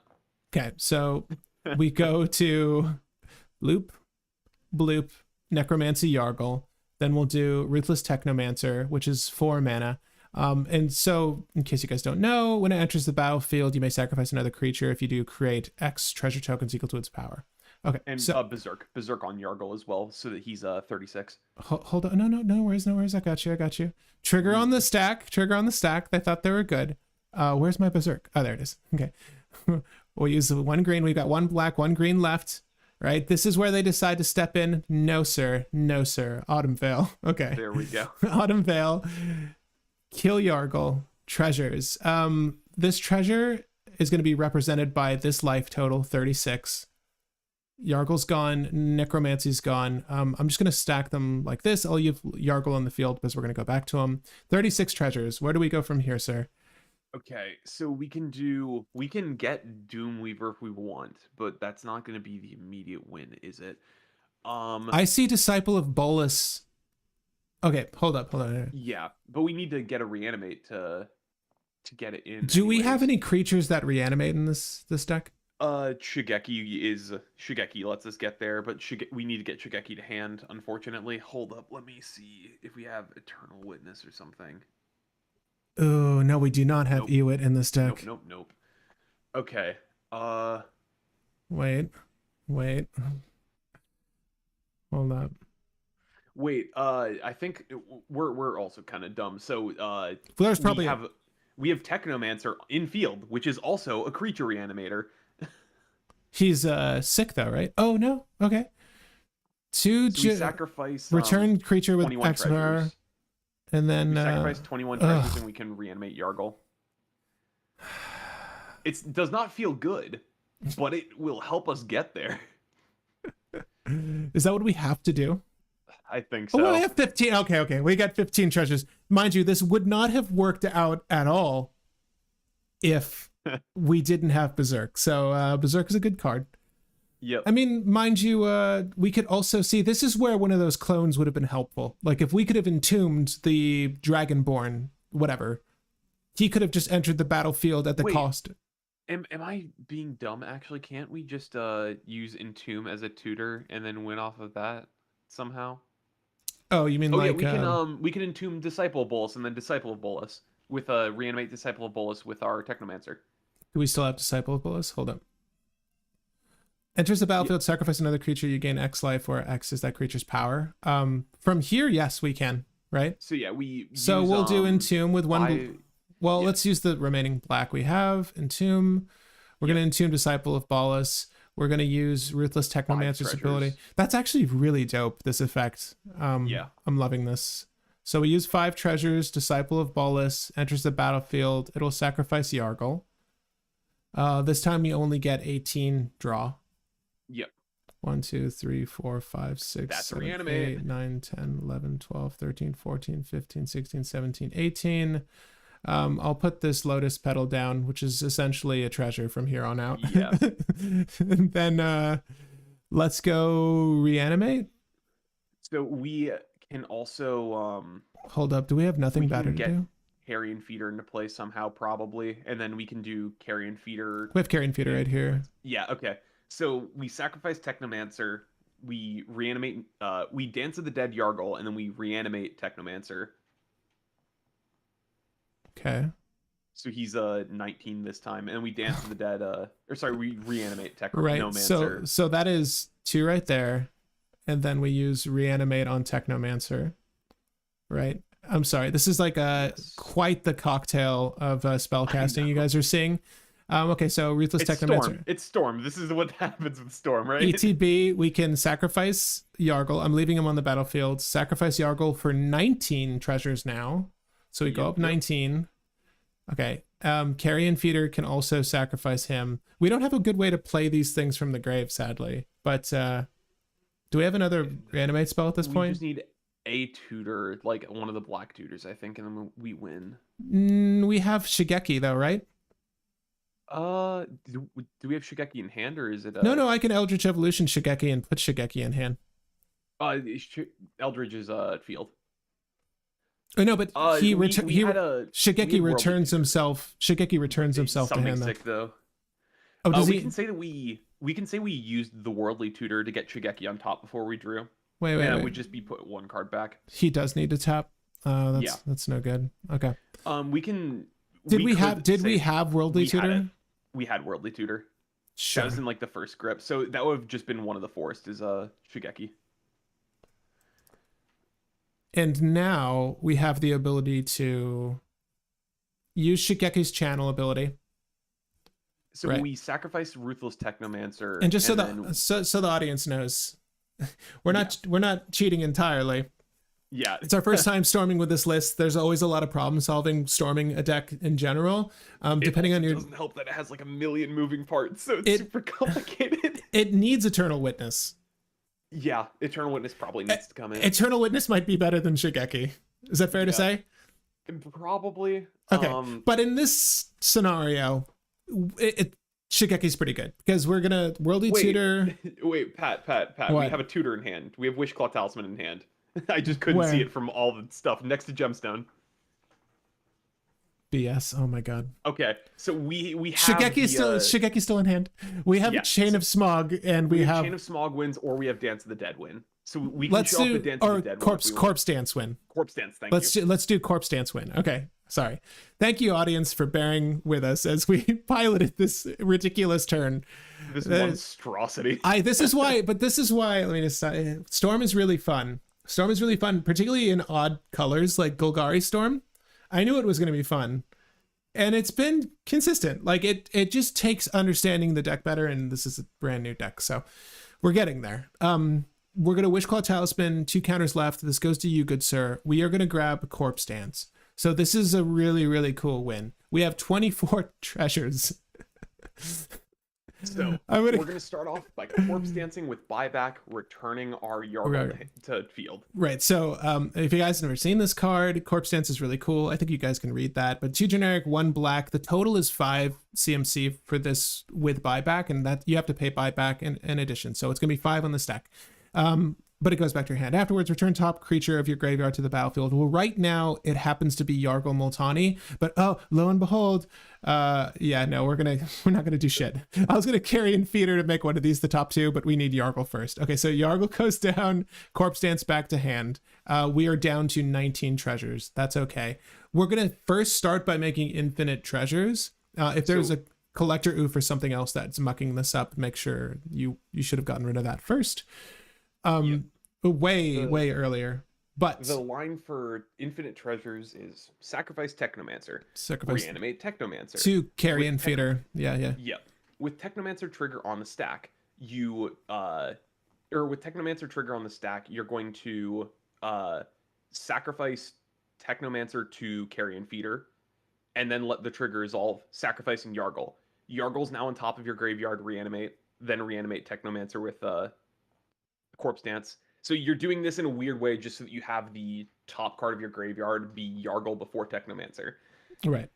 So it's in response to Technomancer trigger, sack Technomancer, then let Yargle get sacked. Right. And then so Corpse Dance again. Right. So first things first, like let this go to the grave. Corpse Dance for 5.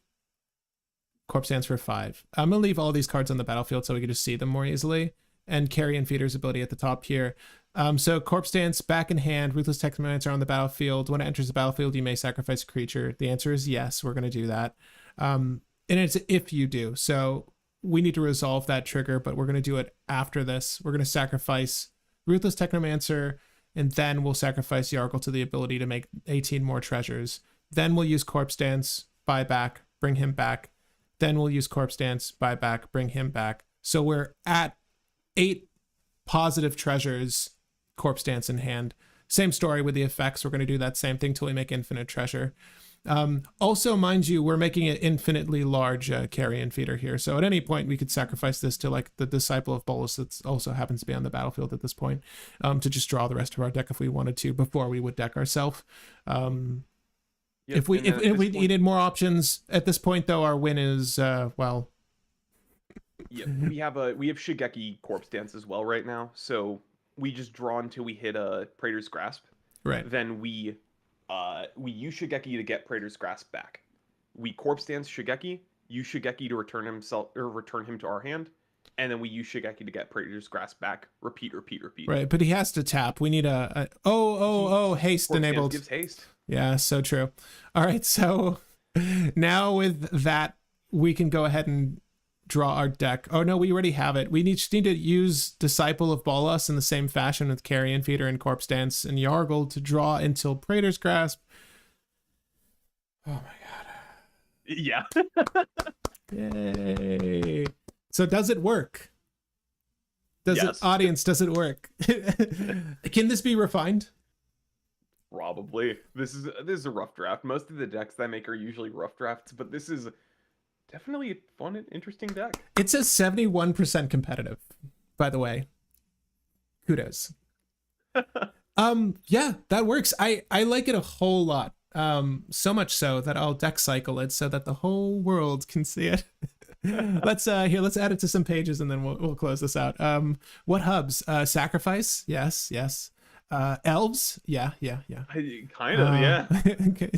Definitely. Counters? I mean, we make Carrion those treasure Feeder tokens, right? Yeah. What else do we got? Tap and untap. Not untap though. We got tap with Corpse Dance stuff. And we kind of untap. We untap with Corpse Dance in a very indirect way. No ad nauseum. But let's put ad nauseum. That'll get people to look. No. We don't clickbait like that. We clickbait on the thumbnails, but we don't clickbait on the tags. How about 8 whack? This sounds like 8 whack, right?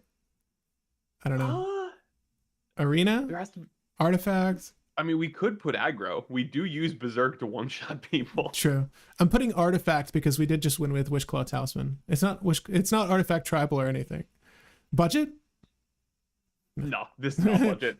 Do you know how expensive Corpse Dance is? That card is like $30 to $40. Competitive. It's competitive though. Is Corpse Dance really that expensive now? Yeah, they keep going up because it's instant speed reanimate. Is it reserved? Yes. I did not Both know of that. them are. Shallow Both buyback and non-buyback. Okay. That seems good to me. Friday Night Magic for sure. Bring this to your Friday Night Magic. Land destruction? No, not without crop rotation. And legendary does not matter for Shigeki. It's quite the opposite. Madness. What else would you say it is? Maverick? Top Gun? I mean, we self-mill with Shigeki for infinite mill. That's Maverick? Okay, cool. Oh, is no, mill? No, I was saying mill. Oh, yeah, okay. mill. I'll leave Maverick there anyways. You never know. And mid-range. Winning on turn, what do we win like on? 3 to 4. Sweet. Okay, cool. We're going to The save. best part was, even on those turns when we won slower, we still had stuff that we could have done on top of that. Because there's a bunch of things in the deck that allow us to have redundancy. Okay. It's making me remove some hubs. Deck cycled. Done. Share it with the... No, you need to provide better description of your deck. Stop. I mean, before seeking just advice? Golgari Storm, if we want. So it's, oh my god. Why are they making use this... Yargle and Multani to draw cards and storm off.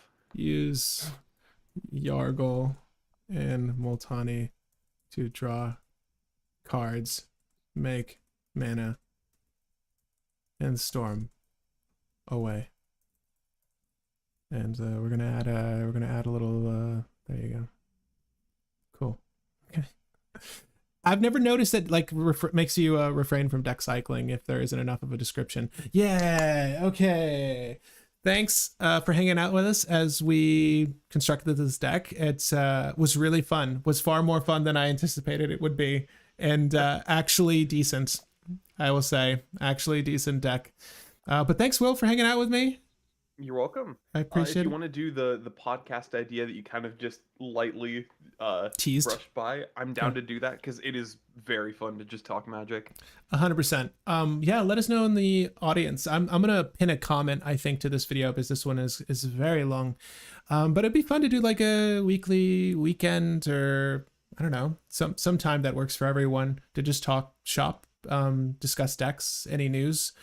I mean, it's funny. They've been trying to push me to promote doing some form of podcast on here. So maybe it'll be fun. Maybe YouTube will send it to the masses. Who knows? I could totally talk shop though. Like I don't need to be brewing list to, discuss them. I'd love to just like talk strategy with any new cards, anything that isn't Thassa's Oracle, Demonic Consultation, really. Just like finding new ways to do a thing that we all want to do, which is win.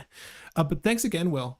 I really had You're a fun welcome. time brewing this one. And to the audience, thanks for hanging out with us. I hope you enjoyed this list. Please do with it what you will. But until next time, we'll see you later.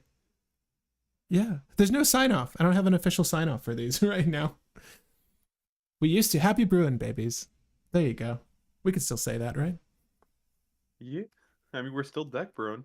We may not have alcohol in it, but Oh no, I have. still deck brewing. I'm drinking Lefroy. I've been sipping some Lefroy this whole time.